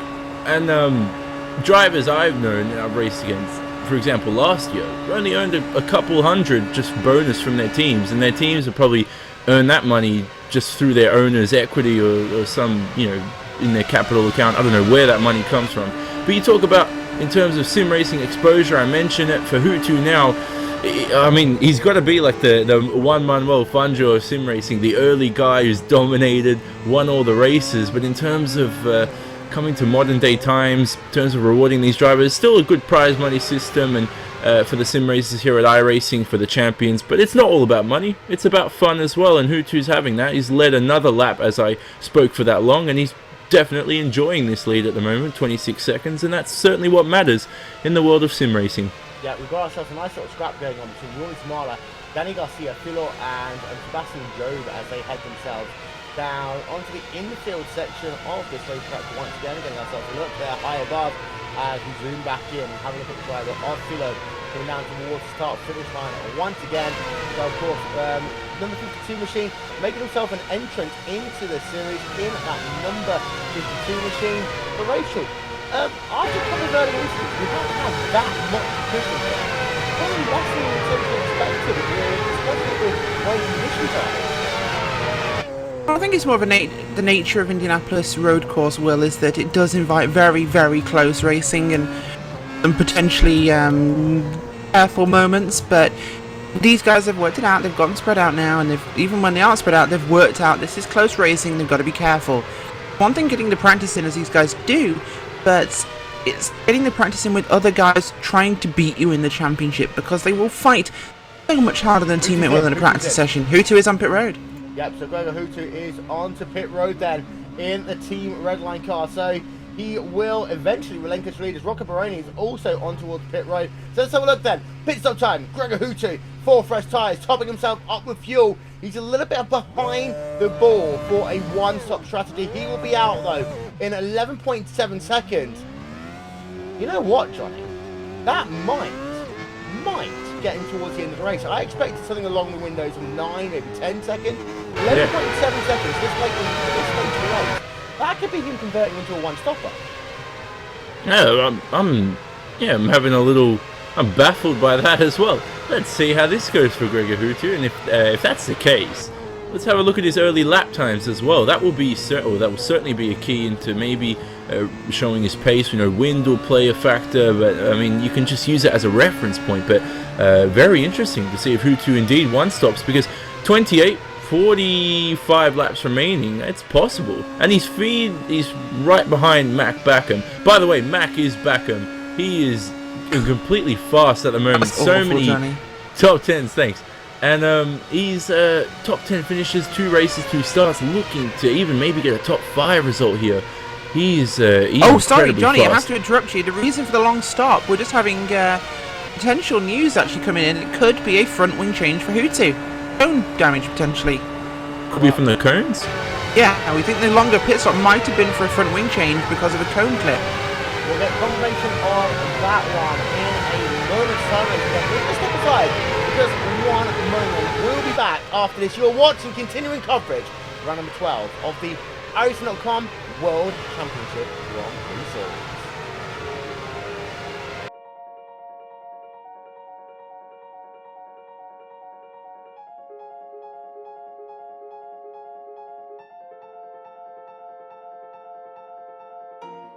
For iRacing to get Le Mans is huge. I mean, this is a unique event, a unique track where, you know, half of the track is public road, so you can never test on it, you never get experience on it, and it's 8 miles in length, 4-minute lap time in a GT car. So, you know, even if you're here for an hour of testing, that's only 15 laps, and you're only going to see the corner 15 times that day.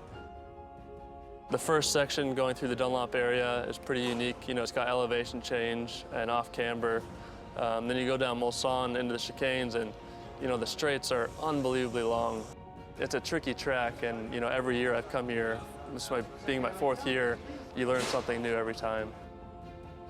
We've wanted to add Le Mans to iRacing for a long time, and we've really been working hard towards it for the last 5 years. But really, things only came together in the last week leading up to this race, so it was a real scramble to put everything together. The majority of Le Mans is public roads. So when they're preparing for the 24-hour race, it's really the only time that we can visit to laser scan and photograph the track so that we can recreate it in iRacing.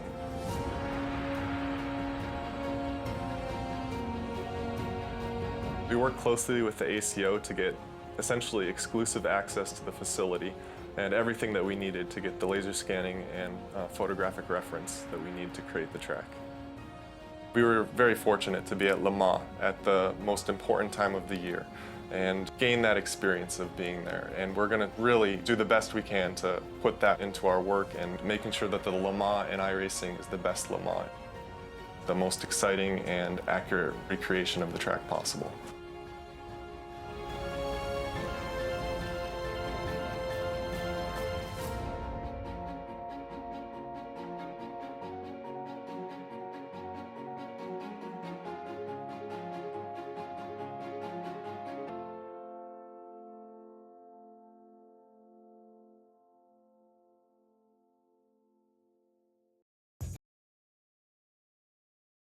Welcome back, ladies and gentlemen, to this round number 12 of the iWCGPS World Championship Grand Prix Series. We ride ourselves along board with the driver of Alexei Yakola as he heads himself down. He's going to do another lap here, so Alexei Yakola looks like he could well actually be on a one-stop strategy here today as he now works himself down towards the start-finish line once again, Rachel. And well, for Yakola, This is interesting because he's now hitting himself into one-stop territory. Yeah, he is, and that's going to be critical, especially in these latter laps we see from now onwards. What sort of difference that can make? We know he's hedging a different strategy to Hutu. Speed difference was massive in the first stint, so could well be that he is going for that one stop, but it could be a slightly longer first stop or shorter first. Sorry, excuse me. Could be a slightly shorter first stop for him in his one-stop race. As the speed difference has been quite high, he is now up into P1. He did pass all of those Coanda cars, and well, by attrition, but Backham is now up to P4. So who knows what they're doing? Well, yeah, there is a look at your top 8 right about now. It's Yakola from Dion, from Conke, from Backham, from Hutu. Hutu is, of course, pitted, then Borja, Louise, and Sturgis. Not many drivers have made the journey in towards pit road, so looks like that Hutu might actually have made a bit of a mistake here. We'll keep an eye out on that one, though, over the course of this event. Yakola will lead another lap. De Jong, there you can see him, second place. Towards the yard of it, he comes, gaps himself from Martin Conke. 2.3 seconds. Interesting battle, though. Here's Louise and here's Sturgis. This one should probably be academic. We ride ourselves along board then with the driver of... No, actually, he's not going to do it yet, Johnny. No, none for Stereos, and they go through turns 1 and 2. Hutu gets it right. Stereos affected by the dirty air. Now here's the important part of the racetrack, maximizing the left-hand side. Not many risks as well. Using the curb. Look at that, both drivers absolutely to perfection. The problem is, though, this is where oh, look at that. Almost a bit of contact between Stereos and Luis. And I was about to say that Luis goes very deep into that corner. That was the problem. But the thing is, Stereos, I don't know if he's noticed that earlier, whether that was maybe just a mistake from Hugo, but that time around almost caught each other out and almost collected each other. So you can see there, you have to be aware, and they saved the car as well, so there might have been a slight bit of contact. On towards the back straight though, great exit for Luis. Will Stereos get into the slipstream early and make a pass? Well, Sturgis isn't as close as he was last time. That gap is coming down incredibly quickly. There you can see that Jake Sturgis will look down to the inside. Jake Sturgis moves himself now up into the 7th position on their track. And bada bing, bada boom, Inex Racing continue their charge. Hugo Louise continues his struggles in the series. Sebastian Joe versus Johnny Tomato, Rachel. That one is pretty much nose to tail as well. It is, and Sebastian Jobe's been definitely showing incredibly good performance and pace in the races recently he's been running, so great to see him in this series, especially doing so well. Of course, up into the top 10 right now, looking towards that P9 position from Tamala. Tamala not quite got the speed to hold back the Apex driver, but well, Inex have not quite had the speed we thought they would today. Simultaneously, I'm a little bit confused by the speed of Team Redline, because we are, next time by, going to be at halfway distance in this event. So, UC Acola, realistically, is on a one-stop strategy. He's just come down in towards turn number 1 once again. There you can see him in towards that first corner. Now through 2 and 3, so realistically, Johnny, you have to say that Acola's on a one-stop strategy. Hutu isn't. No, he isn't. Yeah, and you look at his lap times as well. For those who maybe said it's a conspiracy theory as to why his pit stop was long, no, his lap times confirm that he is on a 2-stop. So for Hutu, that front wing change could cost him those valuable seconds and come down to the remaining laps of this event. Will he maybe even cost himself a win with that long pit stop? So very interesting here. I think that the best guy other than Hutu to win this race is obviously going to be Alexei Usiakola. And on that one stop, it's quite deadly, and this is the first time we've mentioned it, because it's starting to evolve the strategies of every driver. They're starting to evolve themselves, so it's great to see though that they've really, lap times don't show everything, because maybe Alexei Usiakola is just insanely and incredibly fast today. Yeah, and there you can see Dracula, the number. Well, let's have a look there. The number. There we are. Going to get it right. Number 4 machine. Sorry. Just a quick issue of our graphical overlay. Number 4 machine, actually UC Acola. Well, he's moved up 11 places here today. His last lap time was his best, 106.477. Now, fastest laps of the event so far. Gregor Hutu, 106.277. Alexei UC Acola, exactly 0.2 of a second slower. there you can see the times of your top 20 on the left-hand side of your screen as they are right now. So you can see that Alexei Usiakola is pulling out from the driver of Mitchell de Jong. In fact, he's done half a second this lap alone. Kroenke still in third, Hootie still in fourth. The issue is, Rachel, the longer these other guys stay out, the more it's going to hurt Gregor Hootie. Because the shorter their stop's going to be, and also, Hootie might well get caught up in a bit of traffic. Yeah, and traffic is what Hootie does not need at all. He needs that clean air to make the time and take the advantage. We've seen what happens when you get into dirty air here, and it really is costing people. And it's looking like Alexei Usiakola's stop won't be spectacular for him in this sequence. Nope. Johnny? Well, we'll see. No, if you... Yeah, you know, you look at the... I mean, if Alexei Usiakola does have... Because his lap times are incredibly fast at the moment, so if he does pit first out of the one stoppers, in terms of traffic, it's not looking good to him. Around the gap, maybe around 25 seconds for a pit stop, around that point, he's going to feed into a mad scramble and a mad battle of drivers in the mid-pack there, Will. So for Alexei Usiakola, as he jumps and jinks over the curbs, he's going to have to at least try and extend this stint for as long as he possibly can. Yeah, Robin Friscott is 25.8 seconds behind your race leader right about now. And you can see around there as well, you've got Jeremy Boostleek. In fact, Boostleek's going to go side by side right now. Battle for position down in towards turn number 8. And Jeremy Boostleek's going to move himself past Jordan Marler. That's about P number 10, P number 11. That's exactly what you're alluding to. What you got right now, Johnny. Sebastian Jobe, Jeremy Boostleek, Jordan Marler separated by 1.7 seconds. 3 drivers at the top of their game, as Alexei Usiakola will do another lap. We're keeping an eye out down in the mid-pack. It looks like everyone, we were told lap number 37. Of course, people at Kalina Sim Sports, obviously, Johnny, either A, don't know what they're talking about, or they obviously don't trust us to give us the real strategy count numbers. Yeah, it's certainly the case. We'll go back to that in a second. I mean, big battle between the two championship guys at the moment, two championship in first and second. Sorry, I'm lost for words because it was a good battle. It was Martin Kroenke and Gregor Hootie side by side, and Hootie still into P4, Kroenke P3. So battles throughout the field here, but yeah, certainly.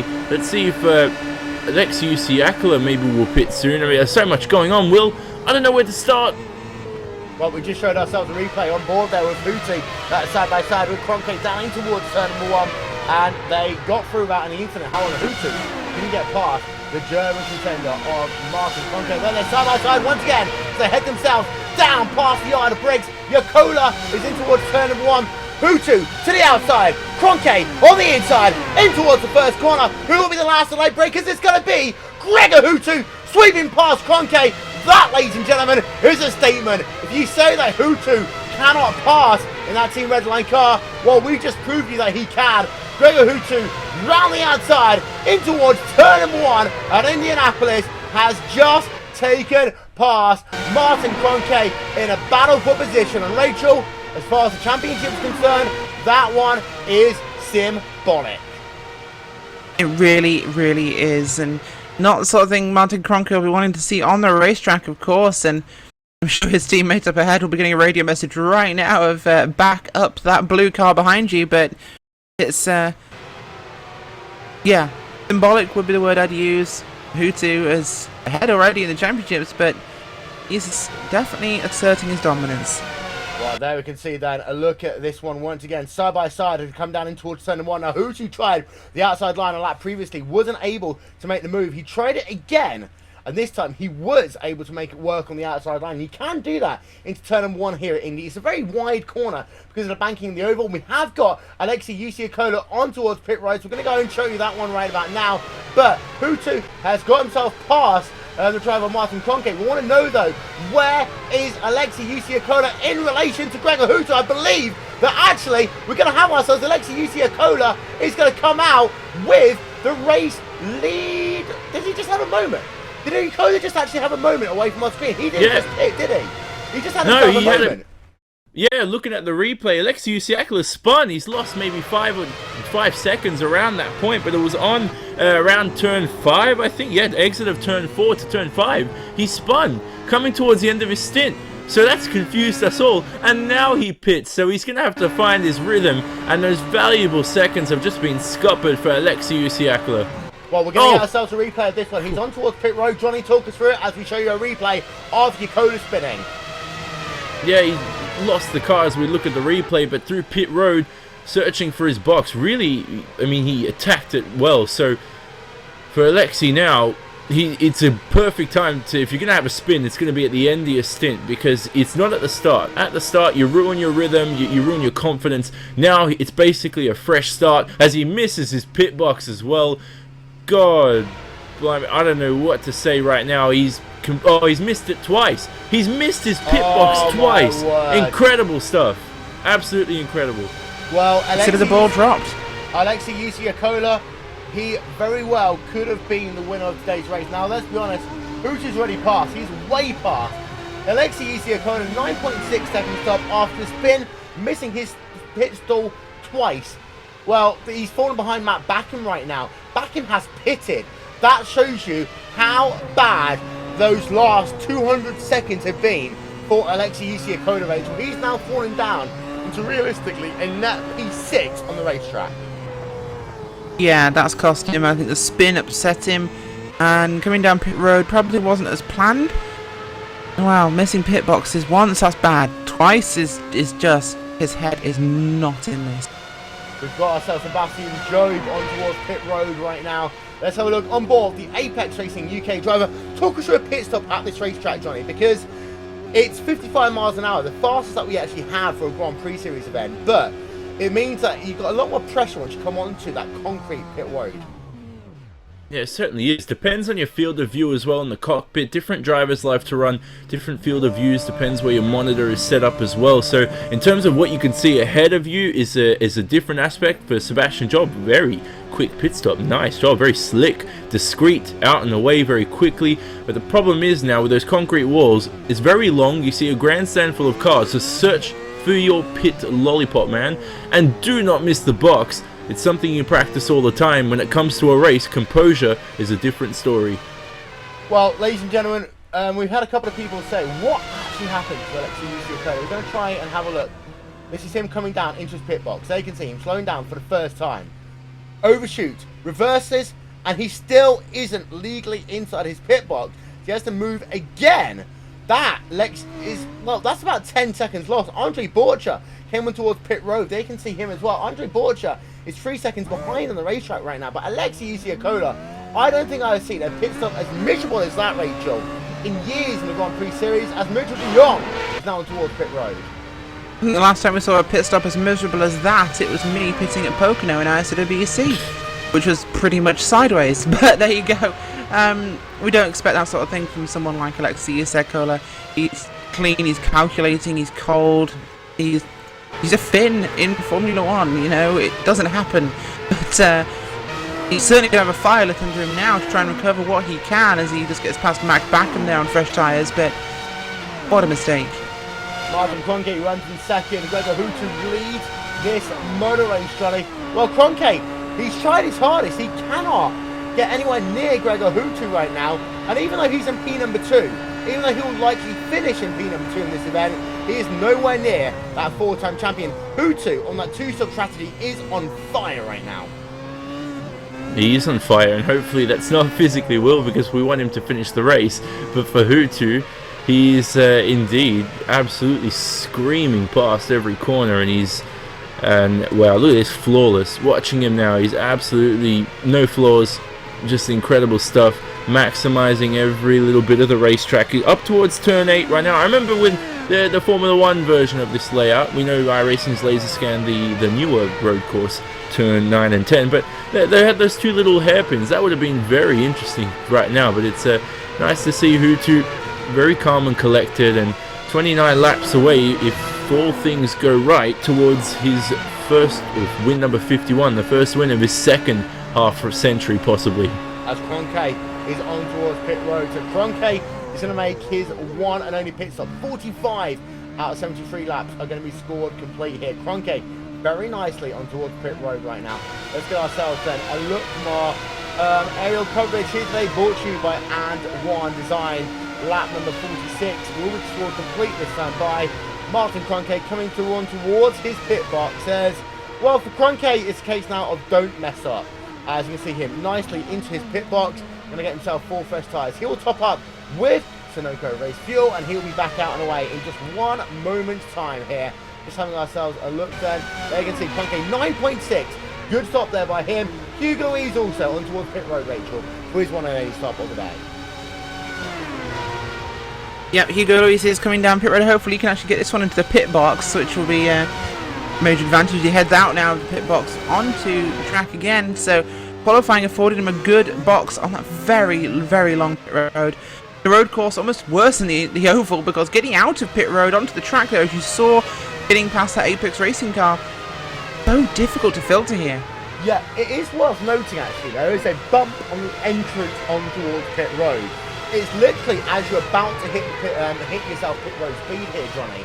Now, most of the oval fans will know that is the bump of death, as we call it, coming out of pit road in the Indy 500. But coming, of course, on the Grand Prix layout, it's the opposite way around, so you're slowing it down.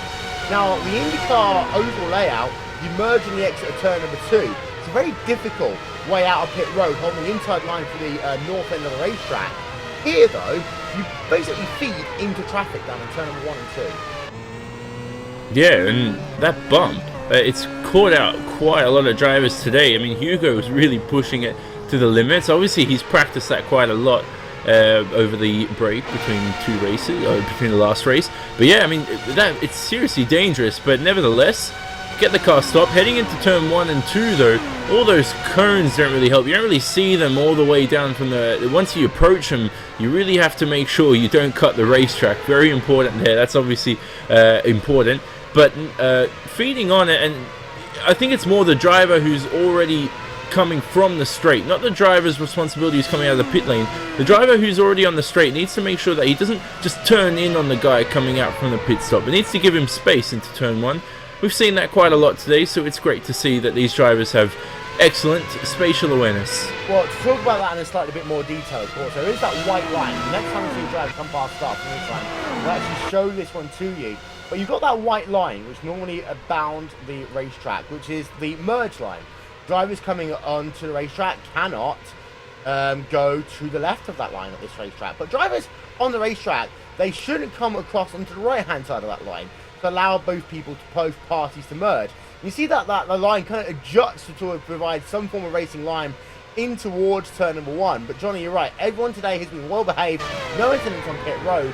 Although Martin Kroenke is now just 6 tenths of a second behind Mitchell de Jong. This one, I think, especially as de Jong's only running a part-time schedule, will be a case of, hi, Martin calling, mind if I get past? Yeah, so we'll see that happen anytime soon. 7 tenths of gap now through the middle part of the lap. So Kroenke will almost certainly finish in P2. I'm sure Mitchell will, if Martin can't get through on his own accord. Mitchell will certainly give him a little bit of comfortability with that as we approach 25 laps remaining. So Hutu with an incredible lead at this stage of the race. He's obviously, we're expecting him to make that one last pit stop.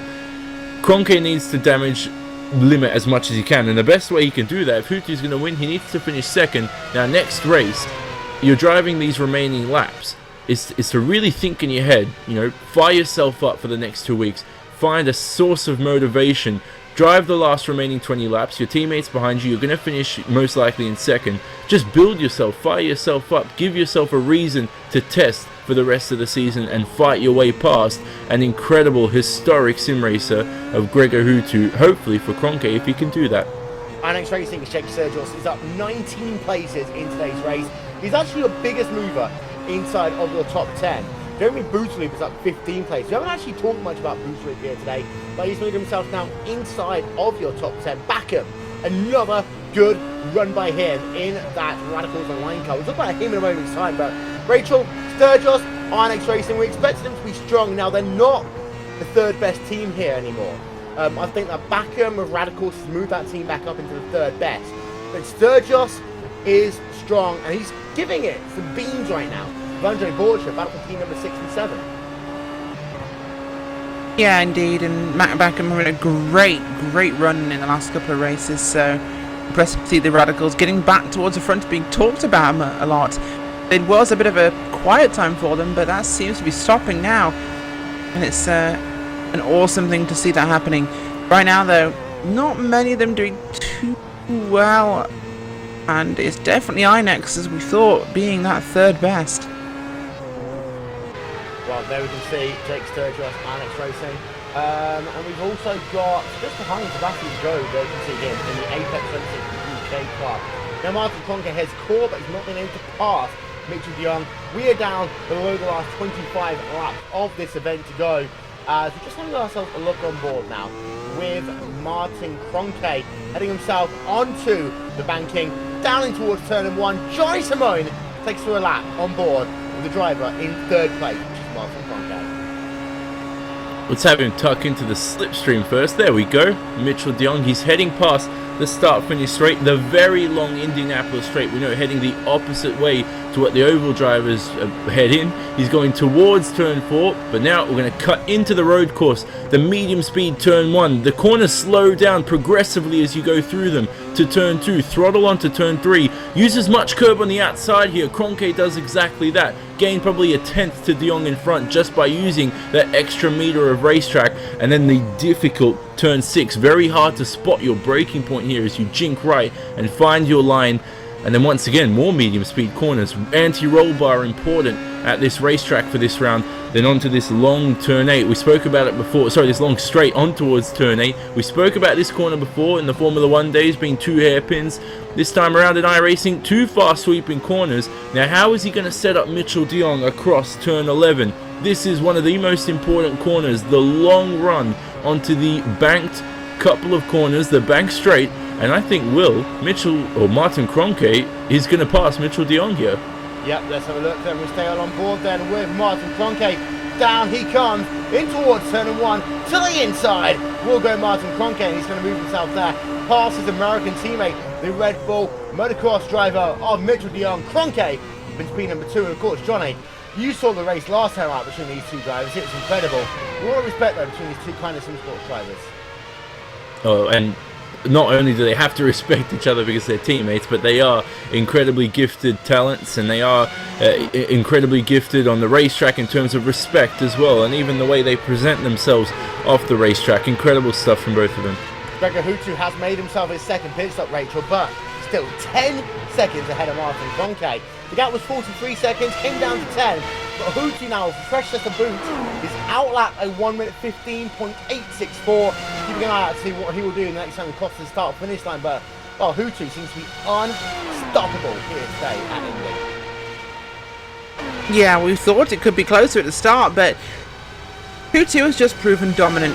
We saw a mistake from him earlier, of course, where he got a cone into the front wing, had damage, had to change it out, had a very long first stint here, but just incredible run from him, and even with a mistake, he's managed to come back from that. His teammates like Usikilla not so lucky, with Martin Cronke in P2 and Mitchell de Jong in P3. We'll see exactly how this rounds out at the end, but Hutu teams without peer at the Brickyard. Yeah, for those of you who are just joining us, the reason why Yakola is so far down as it stands is because he lost himself, we estimate, about 15 seconds on the run between his in-lap and him coming out of pit road. First of all, he had a spun down at turn number 5, and then Johnny, he had himself one of the worst pit stops we've seen in the Grand Prix series in a very long time. It took him forever to get his service done outside of his regulatory pit box twice. And well, that's not what we expect to see from Dracula. No, that's not what we expect to see, and the reason for that is mentality. So he's obviously been frustrated by his spin, and when do you ever see a World Championship driver miss his pit box not only once, but twice? You count twice. Where's Count Dracula for you? And Alexei Usiakula, we know he's called Dracula, so he's counting how many mistakes he's made, and give me a clap for that as well, please. So 20 laps remaining. So what Alexei Usiakula needs to do now is focus on at least getting on the podium. 1.9 seconds behind Mitchell. Can he fight back? Can he enforce damage limitation? Yes, he had a chance at winning this race, and yes, he did have a chance at least finishing in the top 2, but you know, he's a strong talent. Now this season's pretty much gone away with his DNFs. How can he set himself up for a hard charge into 2016? who knows what the future beholds. Who knows if we're, different cars, different atmosphere. Could be a whole new picture for him in 2016. Of course, next season we'll see the removal of this Williams FW31 and the implantation of a McLaren Honda into the iRace.com World Championship Grand Prix Series. Don't forget, ladies and gentlemen, there are not one, not two, but 3 World Championships coming your way next year. Not only will there be the iRace.com World Championship Grand Prix Series, but also the iRace.com GT World Championship Series. Now, we also have ourselves a 3rd World Championship Series, and that is the NASCAR Peak Anti-3 Series, powered by iRacing.com. They've just finished their one and only road course of the year. They head themselves next to Phoenix International Raceway, PIR, for 4 rounds to go in their championship. That will be August 25th on iRacing Live, Fans Choice TV, MRN, Motorsports Racing Network, and also on PSR TV as well. Nick Ockinger has won 2 in a row. Brittany Hoop won 2 in a row earlier on this season. That's won that twice. Very close championship as far as that series goes. Catch the action on iRacing Live. Lots of interesting things happening to iRacing Live in the next coming months, so keep an eye out on that one. Live timing scoring for the last 10-15 laps of this race is available. Head over to RaceSpotTV /timing. We run ourselves on board then with Mitchell DeYoung for the moment, heading himself out the final corner, down towards turn number 1 again. Well, it looks as though in your top 10, Rachel, things are slightly more subdued. Nice little battle though going on between Robin Triscott and Martin Piatella, being number 12 and 13. And what's really interesting, Will, is Martin Cronke took 0.6 of a second out of Gregor Hutu last time by. This gap is closing now. The 1-stop versus the 2-stop, not perhaps as drastic as we thought. This could be a close finish. Yeah, 6 tenths of a second. And it's actually below 10 seconds now for the first time in a while. We want to keep an eye out on the lap times, because last time by it was actually 8 tenths of a second. Now, Hutu is okay as it stands, Johnny. Cronke needs to do himself about a second lap, realistically, to be within a shout of closing it down and then have enough time to pass. As it stands, we'll catch, but not be thereabouts.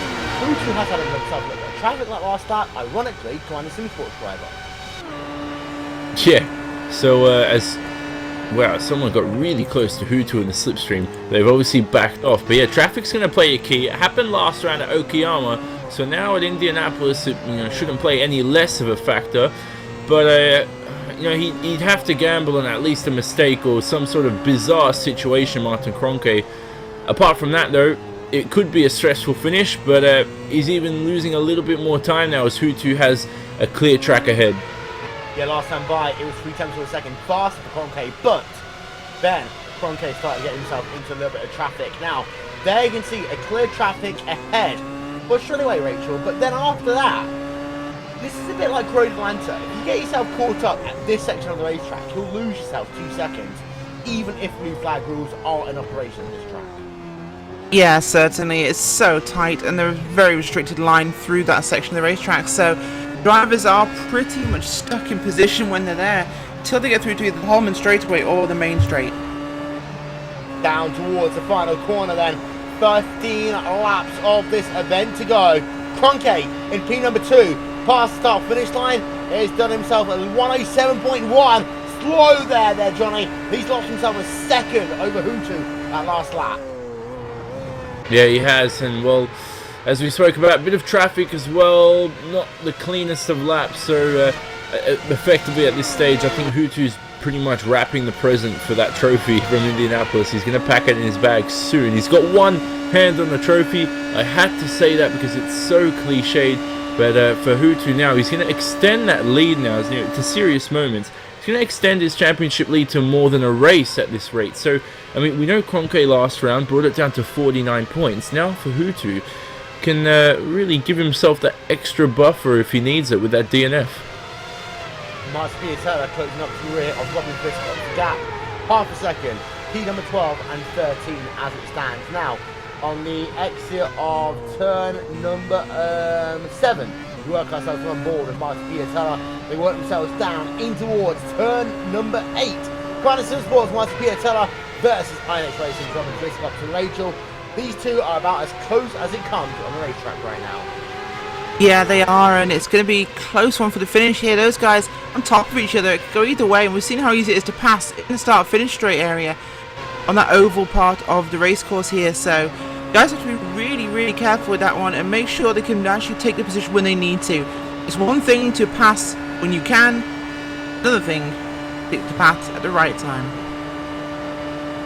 It's interesting to note here that I just wondered that had Yakola not have made his incident, it would have been a team red line 1 and 2 here. Now, I occasionally talk about the fact that teams have as much to do in this series as individual drivers. And Johnny, today's a perfect example. P1 is team red line. P number 2 is Grinder Simsport. Now, there was a chance to really impact and Grinder here today and really put Kroenke out of the championship running. But because of Yakola's incident, and then he picked up the fuck off, he's now down in the lane P number 4. Kroenke will only lose 15 points here. That's okay with 4 rounds to go. If Kroenke wins every single round of the championship from here on in, he will still be champion. Yeah, so didn't think of that. Yeah, so that's quite an interesting prospect, quite an interesting outcome. If indeed Alexei Usiakla, now here's another something I might throw into the bucket, is that he could still finish in second. It's going to be a long shot because he's 0.9 of a second behind Mitchell de Jong. And Mitchell de Jong's 2.1 seconds behind his teammate Martin Kroenke. So it is a long shot for Alexei Usiakla at this rate, at this point of the race with 14 laps remaining, as Yakula gets into the dirty air, and you really need to use your in-car adjustments, not even just in-car but mental adjustments. You know, start to push, start to really sprint, switch your mind on, and really take lines differently towards the end of the stint. You know, drivers practice that quite a lot. You know, tires are wearing out as well, fuel's coming down, so many different aspects that go through these drivers' mind, the mental preparation and the mental game. If it works out well for Alexei Usiakla, he'll bounce back from his, his scuppered chance at P2. Well, because we are in Indianapolis, and I'm going to make you the Eddie Cheever Scott Goodyear of RaceSpotTV, talk us through the in-car adjustments on this Formula 1 FW31 running. Yeah.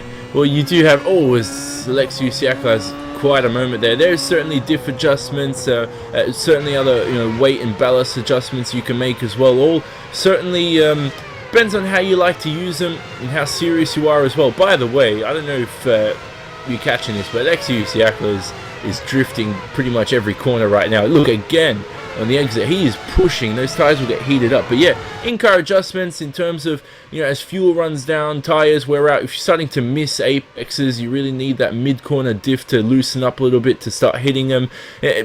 Certain aspects you learn as a driver and learn from your teammates as well. And it doesn't play it's not the decisive factor of a race, but it can certainly help find those extra few tenths. Well, there is Alexei Usiakla heading himself onto the banking. 10 laps to go here, ladies and gentlemen. We're going to take you RaceSpotTV side by side for just 2 minutes. We shall be right back.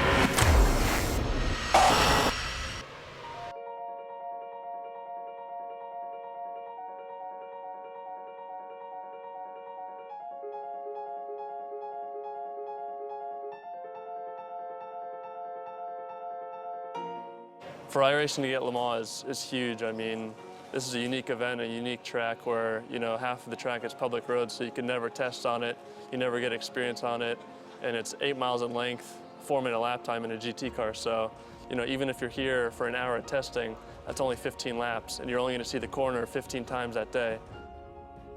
The first section going through the Dunlop area is pretty unique. It's got elevation change and off camber. Then you go down Mulsanne into the chicanes, and the straights are unbelievably long. It's a tricky track, and every year I've come here, this being my 4th year, you learn something new every time. We've wanted to add Le Mans to iRacing for a long time, and we've really been working hard towards it for the last 5 years. But really, things only came together in the last week leading up to this race, so it was a real scramble to put everything together. The majority of Le Mans is public roads, so when they're preparing for the 24-hour race, it's really the only time that we can visit to laser scan and photograph the track so that we can recreate it in iRacing.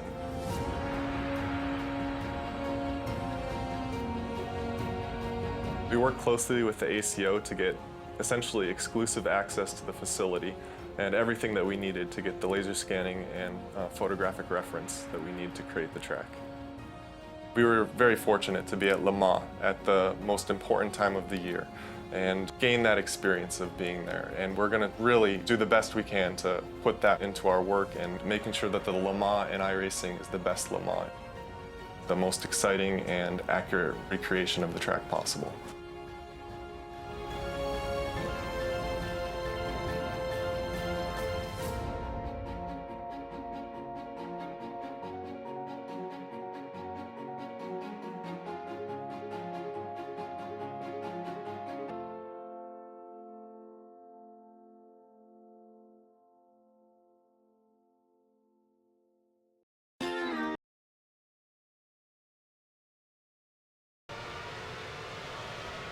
Welcome back, ladies and gentlemen, then to the closing 10 laps of this, the iWCGPS Indianapolis Grand Prix here from the Indianapolis Motor Speedway, surprisingly enough. Round number 12 of the World Championship Grand Prix Series as well. Gregor Hutu has a 12.1 second advantage. Rachel, we're talking about Kroenke closing down Hutu. Not anymore. That gap's come up by 2 seconds in the last 3 laps. Yeah, it has indeed. I'm going to mute my microphone. Yeah, Hutu's expanded that gap, bonding to Kroenke's late race charge. I don't think he's going to have anything for him right now, but Kroenke has been in severe traffic, passing one of the Radicals cars there, so if he can make anything happen late on, but, well, it's going to be a tough order for the number 2 car. iWCGPS thinking about looking down to the inside of Mitchell de Jong. Battle for position, not just yet. Oh, will he there, Johnny? No, he won't, but this is a nice little scrap then to end this race off. Mitchell de Jong versus the driver of iWCGPS. P number 2, so P number 3, P number 4, Team Redline versus Kindness Sports.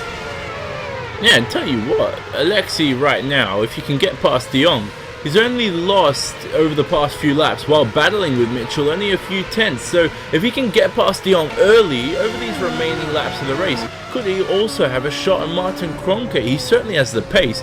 Very interesting battle here as they approach a horde of traffic. Quite a lot of drivers here as de Jong is held up. Oh, this is going to get really close. It's interesting to note that we've got less than 10 laps to go. Now normally, with 10 laps to go, we'll be talking about 20 minutes worth of broadcasting. Here, we've got about 10 minutes worth of racing to go. So it's a lot less than what we normally expect to see. How we have a look from the rear. Mitchell de Jong, iWCGPS behind, getting himself the slipstream, getting himself the draft. Not this time, Johnny. But once that traffic's cleared, I think that Yakoda will get himself into a podium position at least. Then it's a case of can he catch Kroenke? 2.5 seconds is the deficit. Yeah, that's certainly a huge question at this point in time. Another big question, or not a question, another big statement can be made is that, you know, a lot of people say that de Jong would be the one to lose out with the traffic, but it actually seems right now to be helping him. As iWCGPS also has to miss another apex with just uncertainty with the traffic. He's having a lap, so I mean he's trying to pick his lines right while trying to weave past traffic, while trying to pass Mitchell de Jong in his remaining laps of the race. Fuel's coming down, tyre wear's playing a factor, and look at that, he's got a very loose car. The front end's trying to step away from him quite a lot. Sometimes I see the rear end as well, wind direction playing to effect. Oh, we're seeing an incredible race. In terms of just drivability today, it's been incredible to watch. Yep. There you can see 6 tenths of a second between Yakoda and Mitchell de Jong. If you like close finishes, ladies and gentlemen, don't forget, the Skip Barber 2K World Cup is every Sunday night here on RaceSpotTV. 45 minutes with some of the best Skip Barber 2K drivers in the business. And then they also include some World Championship drivers on Monday nights also. We do the same thing again. Cup UK and Ireland, Skip Barber Racing Series, that is also on RaceSpotTV. Rachel Wyford has just bought fish and chips. Rachel, thank you. Oh, not a problem, Will. It's very, very tasty. Hugo Lee's Andre Borcher, 2 teammates separated by 0.8 of a second. Don't expect to see much happen here, Johnny, before the end of this event because, well, neither of them are battling for a championship right now. Neither of them are really fighting for anything in the championship. Yeah, and I really expected Andre Borcher in P8 at least to be a lot higher in this race. He certainly seemed promising. And you know what? At least he bounced back from his poor Okayama round, so that's good stuff for Andre. For Hugo, though, you know, we've seen better days. Hugo's trying to give his best shot as well. 2015's really stepped away from him, but the positive, as Alexei Usiaklo is having another shot at Mitchell de Jong here, is that Hugo Luis has actually had quite one of the best consistent seasons out of all the drivers here. You know, Alok Pakula now has not finished this race, and he will not finish in the top 10 for the first time this season. Not only leaves Hutu Kronke and Hugo Luis to be the only drivers who have started every race and finished every race in the top 10. So in terms of full-on calendar and full-on consistency, he's still up there. That's good stuff.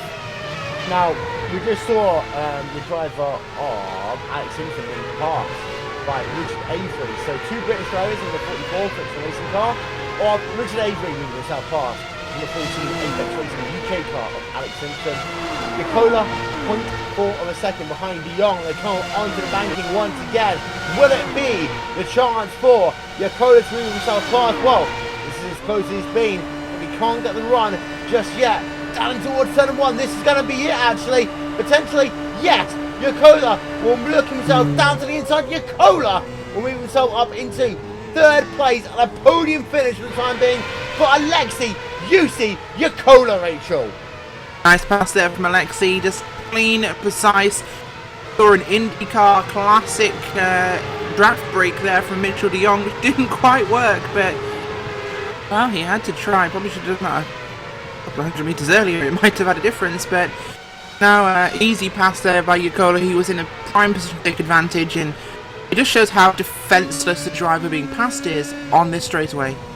Martin Piatella trying to do the same thing over Robin Friscops right now. The gap is 4 tenths of a second, but down towards turn 1, it was just a 1/10.5. So Piatella, Kwana Simsport, trying to move himself past Annex Racing, Robin Friscops. Your top 8 as it stands in today's event. Hutu by 14 seconds over Kronke, then Nicola, then de Jong, then Backham, Job, Sturgis and Butcher. For a moment, let's Johnny talk about the driver of Matt Backham, because he has been incredible once again. Yeah, incredible stuff. 2 starts before, not counting this race, and 2 top 10 finishes. Today, he's going to add a top 5 result to that as well, and that's incredible. You know, Matt Backham, a strong driver, we all know as well, and you put any driver in this field, and this is something that I've spoken to a lot of guys about in and out of the WCS, is you put any driver in this field, even down the back of the order, they dominate most amateur leagues you see around sim racing. So in terms of driver talent, for Matt Backham to finish top 5, he's accomplished something that most people just in the amateur world who was trying to build their status and build their reputation up in sim racing would never dream to achieve.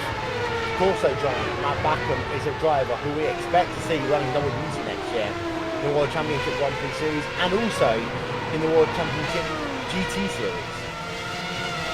Yeah, the new one. I've heard a few people I've spoken to about that as well. They've that would be interesting as well. Got Black Pain and or however you pronounce it. I don't really know, but yeah, Blanc Pain. My bad.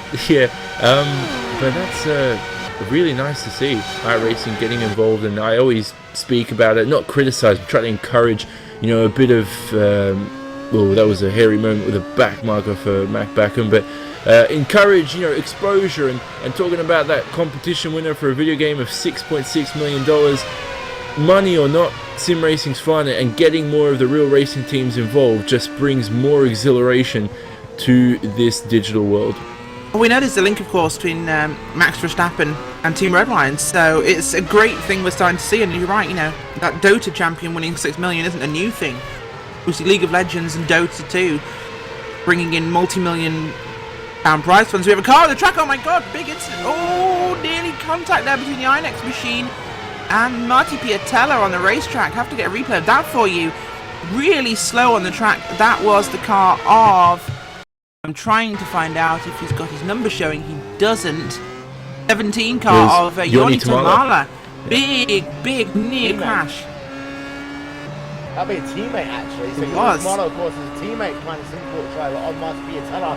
We're having a look on board with Piatella as they head themselves down past the Yard of Bricks in towards turn 1. Rachel, talk us through it.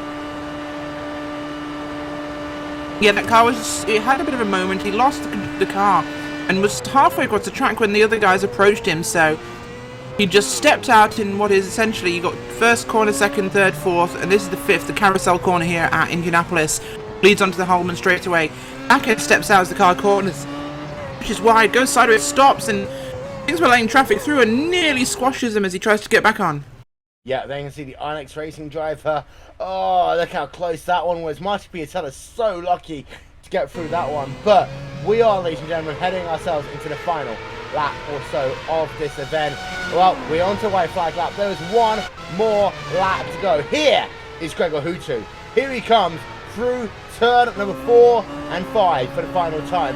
Into 6, a very difficult left-hander before he comes down in towards turn number 7. Now, at the top of the broadcast, we said if Hutu could win here today, he could well cement himself as the championship favourite. Last time out, Martin Kroenke came within 49 points. That's one race victory. But now, Hutu has got that gap back up to 64 points. And one race victory buffer means an absolute ton. Out of 11, Hutu comes to the final time. Onto the banking, Gregor Hutu will come for the final time. Team Redline, every time they are down, they are never out. Team Redline, Gregor Hutu, the number 1 machine, back to victory lane, win number 51 for Gregor Hutu. For Team Redline, Hutu wins at Indianapolis. Kroenke will come home, past the line in second place. Alexei Isiakola will have to deal with just 3rd place only. Kroenke second, that's all he could hope for if he didn't win the race.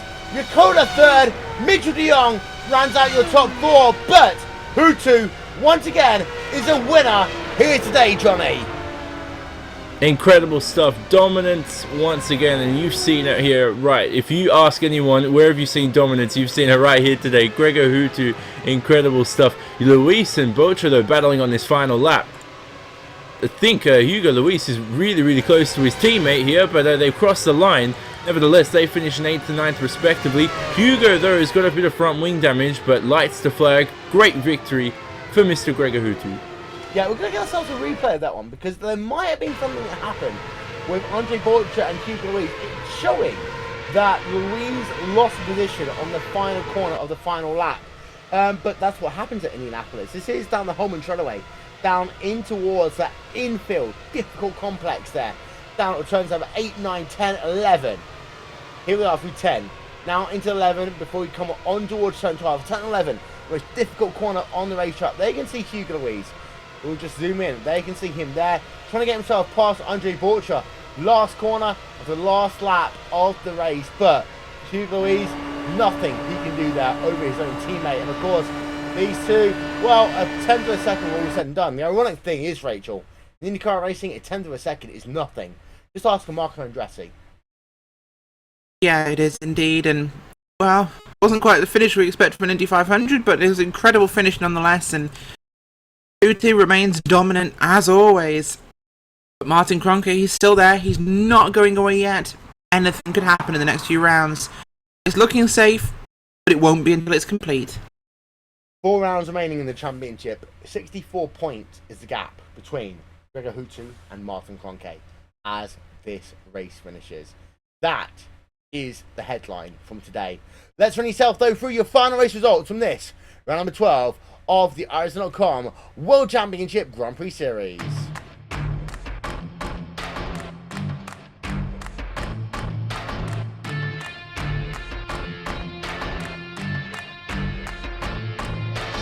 It was Gregor Hutu, Team Redline, 15.8 seconds ahead of Martin Kroenke.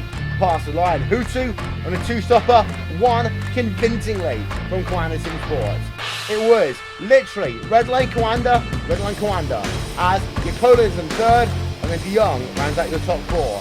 That goes online, the best of the rest with Matt Backham in 5th, Sebastian Job in 6th, Jake Sturgis in 7th, and Kiwanis Sim Sports with Andre Bocha and Hugo Luis in 8th and 9th, then we Boots running out your top 10. Robin Fiscott in 11th for Onyx Racing, then Mark Piatella, Gunnar Tamala, Alex Simpson, Richard Avery, Martin Van Loozenord, Paul O'Brink, Cam Stark, Ilka Hapada, and Pablo Lopez round out your top 20. Then you can see the rest of the results coming up on your screen. We had ourselves a total of 23 drivers on the lead lap. One of the drivers, 1 lap down. 2 more drivers, 2 laps down. Retirees, Antoine Hegland, Patrick Holtzman, Everett Price, Barazini, Philo, Papkala, and Rocco Baroni. We will step aside. We'll be back in just 1 moment's time for post-race interviews here in Indianapolis.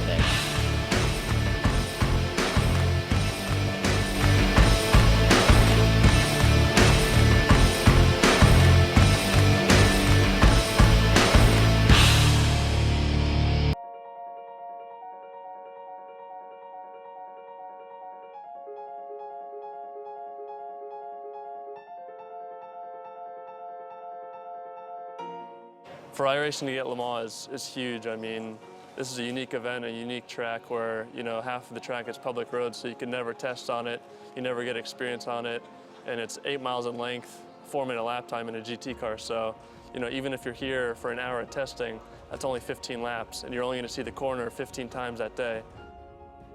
The first section going through the Dunlop area is pretty unique. You know, it's got elevation change and off camber. Then you go down Mulsanne into the chicanes, and you know, the straights are unbelievably long. It's a tricky track, and you know, every year I've come here, being my 4th year, you learn something new every time. We've wanted to add Le Mans to iRacing for a long time, and we've really been working hard towards it for the last 5 years. But really, things only came together in the last week leading up to this race. So it was a real scramble to put everything together. The majority of Le Mans is public roads. So when they're preparing for the 24-hour race, it's really the only time that we can visit to laser scan and photograph the track so that we can recreate it in iRacing.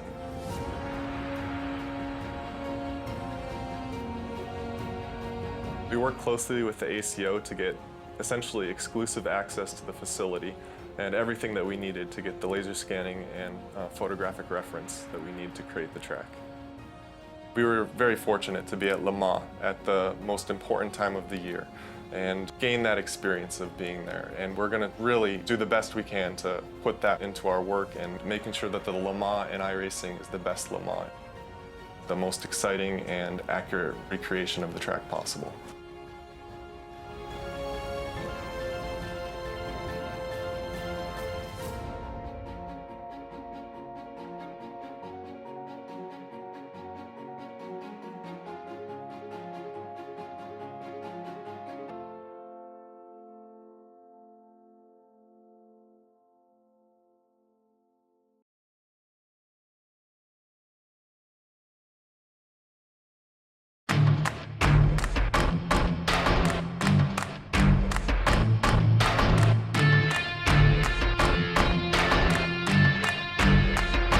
Welcome back to post-race coverage, ladies and gentlemen, of this, the 12th round of the iRacing.com World Championship Grand Prix Series on historic Indianapolis Motor Speedway, where Gregor Houtu once again was able to claim victory and extend his lead to 64 points in the championship. He joins us now here on RaceSpotTV, and Gregor, 51 wins now in this series. You got 50 out of the way about a month ago. Now you got your 51st victory. How does it feel to once again be back in victory lane? Yeah, feels great. I think our pace today was really strong as a team. So yeah, a bit of a crazy race, kind of in the middle parts of it. So yeah, happy to come away with the win in the end. The race, it looks as though that you were one of the only teams on a two-stop strategy.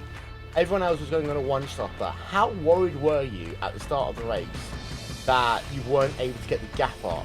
And how much did you plan between the difference between the two-stopper and the one-stopper?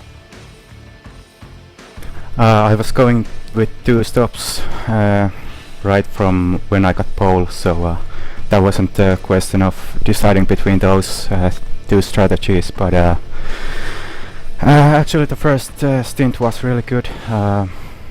It was looking really great at that point, but then I kind of got into some traffic after my stop, so that cost me a lot of time, and I wasn't sure how it would play out. So, but in the end it worked out okay, and didn't get any cones stuck in on my front wing either. 4 rounds of the championship are left to go.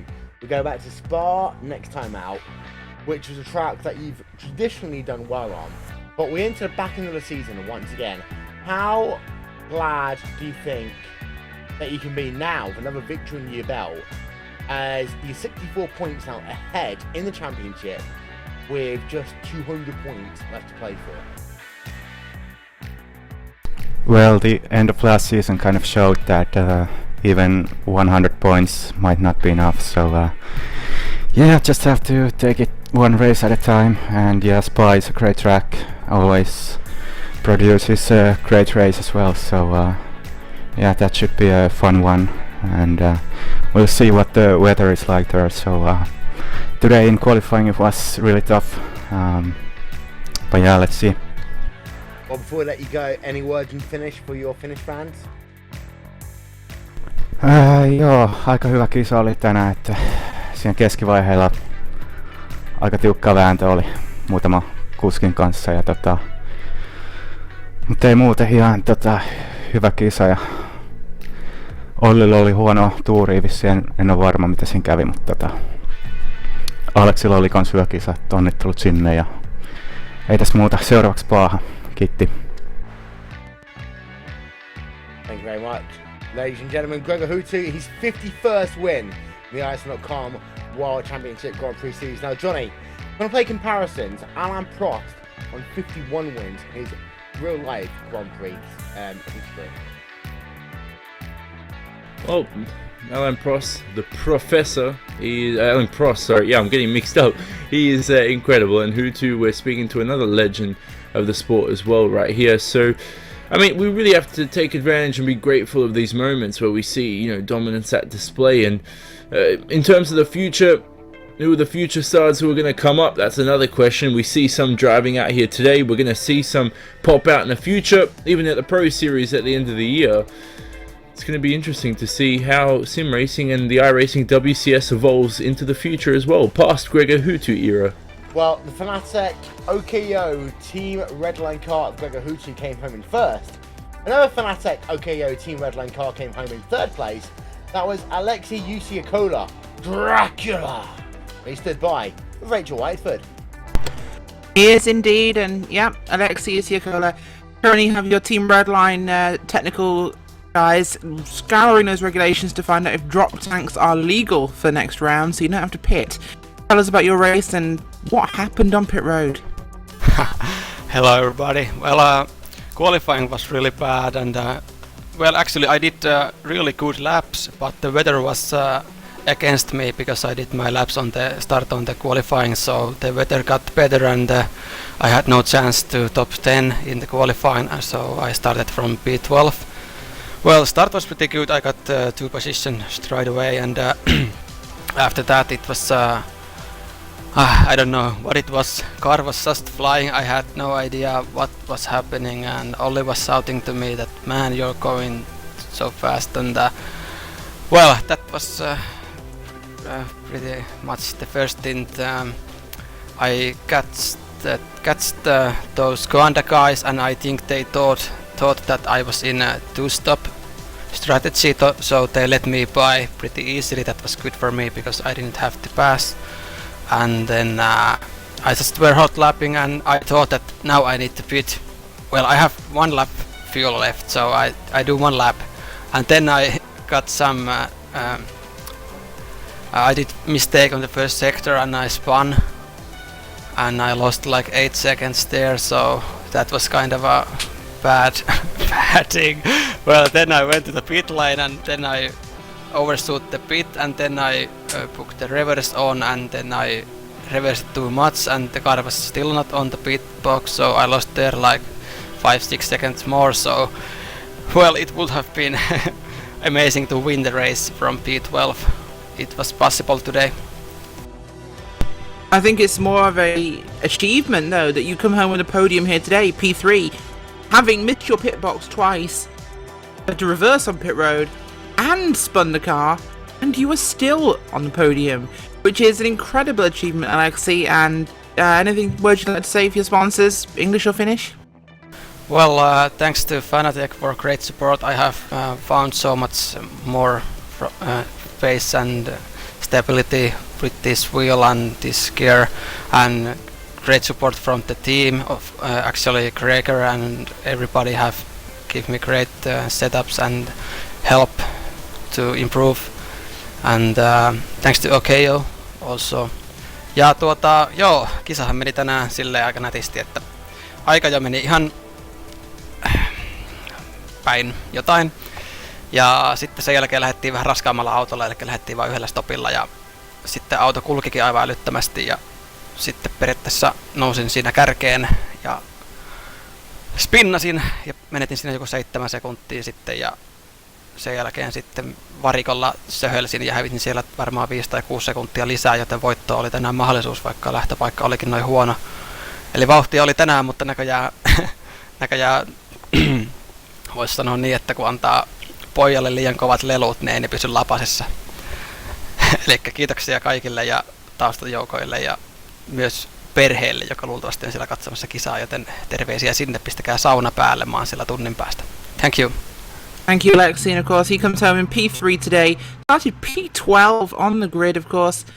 Alexi Sicolo, as always, sounding far more excited than his teammate Gregor. Indeed so. Matt Backham comes home today in a season high P number 5. Well, Matt, every time we talk to you, literally come home better and better and better. You're now the highest placed Radicals driver over the last couple of races, and you've done it once again in true form. Take us through your race. The race was very hectic. I messed up my qualifying badly, so I started in the middle of the field, and then I don't really know what happened at the start. A lot of doors opened left and right, and I just took the gaps, and once I was behind someone, I could pass quite easily with the big draft, and I managed to make my way through the field pretty easily. Well, the race for you here today led you to a P5, and of course there are very different strategies going on. How alert did you have to be to what the other drivers were doing, as well as what yourself was doing, so you maximised time gained versus time lost? Well, I wasn't really paying too much attention to the other people. I only knew Gregor was doing a 2-stop, so when he got a run on me, I didn't really bother trying to fight it because I wasn't battling with him anyway for position. So, but other than that, I thought everyone was doing a 1-stop, so I just tried to drive my own race and keep a consistent pace. Now, next time out we go back to Spa. You haven't run Spa in the World Championship Grand Prix Series yet, but we know that you're pretty good there because you've run many endurance races. What do you expect to do when we head ourselves to Spa in 2 weeks' time? I don't want to make any wild predictions, but I'm just aiming for the top 10 again. I never raced at this layout of Indianapolis before, and I never raced the F1 here either. So Spa should suit me better. Now, you said that you didn't want to speak in your own language. Do you want to speak in anyone else's language? Yes, I'd like to speak English. I'd like to thank my sponsors, SteelSeries and Simulache, and I'd like to thank Team Radicals and Apex for getting together a good car again. It's interesting, Rachel, because Matt Backham has outperformed once again the established names on the Radicals Online organisation of Jamie Bootsloop, of the likes of Paul Ilbrink, or the likes of Mogar Philo. And it shows that occasionally all it takes is a new talent to come into a team and they can actually get themselves going. Yeah, they really can. And somebody like Mac Backham has found his feet here, and it's an incredible run we're seeing him on. Great performance in this series. Of course, he is, let's not forget, a pro driver. He is not one of the actual WCS drivers. So to come in at this level, being what is essentially the second tier, and bring it to the guys with the DWC licenses, it's an incredible achievement. I agree. And Johnny, we are now 4 rounds to go in the championship, and I'm having a look. And Cronke has got himself some work to do, but as far as the top 25 goes, I'm more interested right now in the top 25 battle, because P number 24, Yoni Tamara, 99 points. Alex Simpson, 97 points. P number 26, Inosa Curry, 93 points. Matt Backham, 82. Mega Martin, 80. Galvat, 77. Tom Meglek, 66. Backham can easily get himself a top 25. Yeah, he can easily do it. What a feat for a Pro Series driver. He got his license coming in very fast, incredibly quick. And you know, in terms of the drivers who miss the cut in the top 25 and have to go and earn their license again for next year in the Pro Series, you know, it's really important at this stage. If you want to make the cut, you're going to earn it, and you're going to really fight for it. So to spend the whole winter in Europe, summer in the southern hemisphere, or monsoon, or whatever season you are in the world, is to, if you don't have the time to race, you're going to have to earn and work hard now. You know, if you want to spend the summer relaxing and racing other different cars and aspects, that aspect of as a driver is something that people overlook. Not everybody has the time to go through a whole season again. So it's so important for those people who, you know, want to book a holiday. I'm sure the holiday is more important, but it'll make it easier knowing that you do have a WCGPS drive, much more easier to say, next year in 2016. So in all seriousness, hard work comes in now, and the results will show themselves on the standings, the points table. But Rachel, as far as the championship goes, Kroenke has it all to do in the last 4 rounds of the championship. Now, you and I both know this is where, if Hutu's going to plaster it, it'll be now. He's not good at sealing the deal. Kroenke is good at closing the gap. It's not over. Not over, not over, not over yet. No, it's not, and we saw this last time round. There were issues with in-race incidents and qualifying that went off.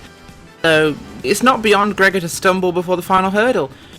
But he'll probably still manage to do a handspring and backflip over it anyway. So it's all going to be dependent on what sort of challenge that Martin Kroenke can bring, and if he has anything for Gregor Hutu. Well, ladies and gentlemen, we are back in 2 weeks' time at Circuit Spa-Francorchamps for round number 13 of the iWCGPS World Championship Grand Prix Series. 4 races left to go. The next round of the NASCAR Peak Antifreeze Series, powered by iRacing.com, will take place on the 27th of August 2015. Actually, I take that back. It's the 25th of August 2015. That'll be 9 PM Eastern Time on PSR TV, MRN, the Motorsports Racing Network, also on FanChoice TV and on iRacing Live.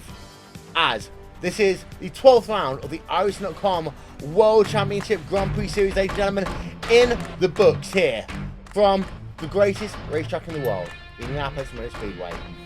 Gregor Hutu is a victor once again. He is now 64 points ahead of Martin Kroenke. It's not over. Kroenke has a lot of work to do. We'll find out the next 4 rounds of the championship. Does he have enough? Or will it be a 5-time champion known as the Red Line driver of Gregor Hutu? We'll find out in 2 weeks' time what happens in this horrible tale known as the iRacing.com World Championship Grand Prix Series. We will see you next time. For myself, Will Vincent, Rachel Wyford, Johnny Simone, thank you very much for watching, being a part of our broadcast here today.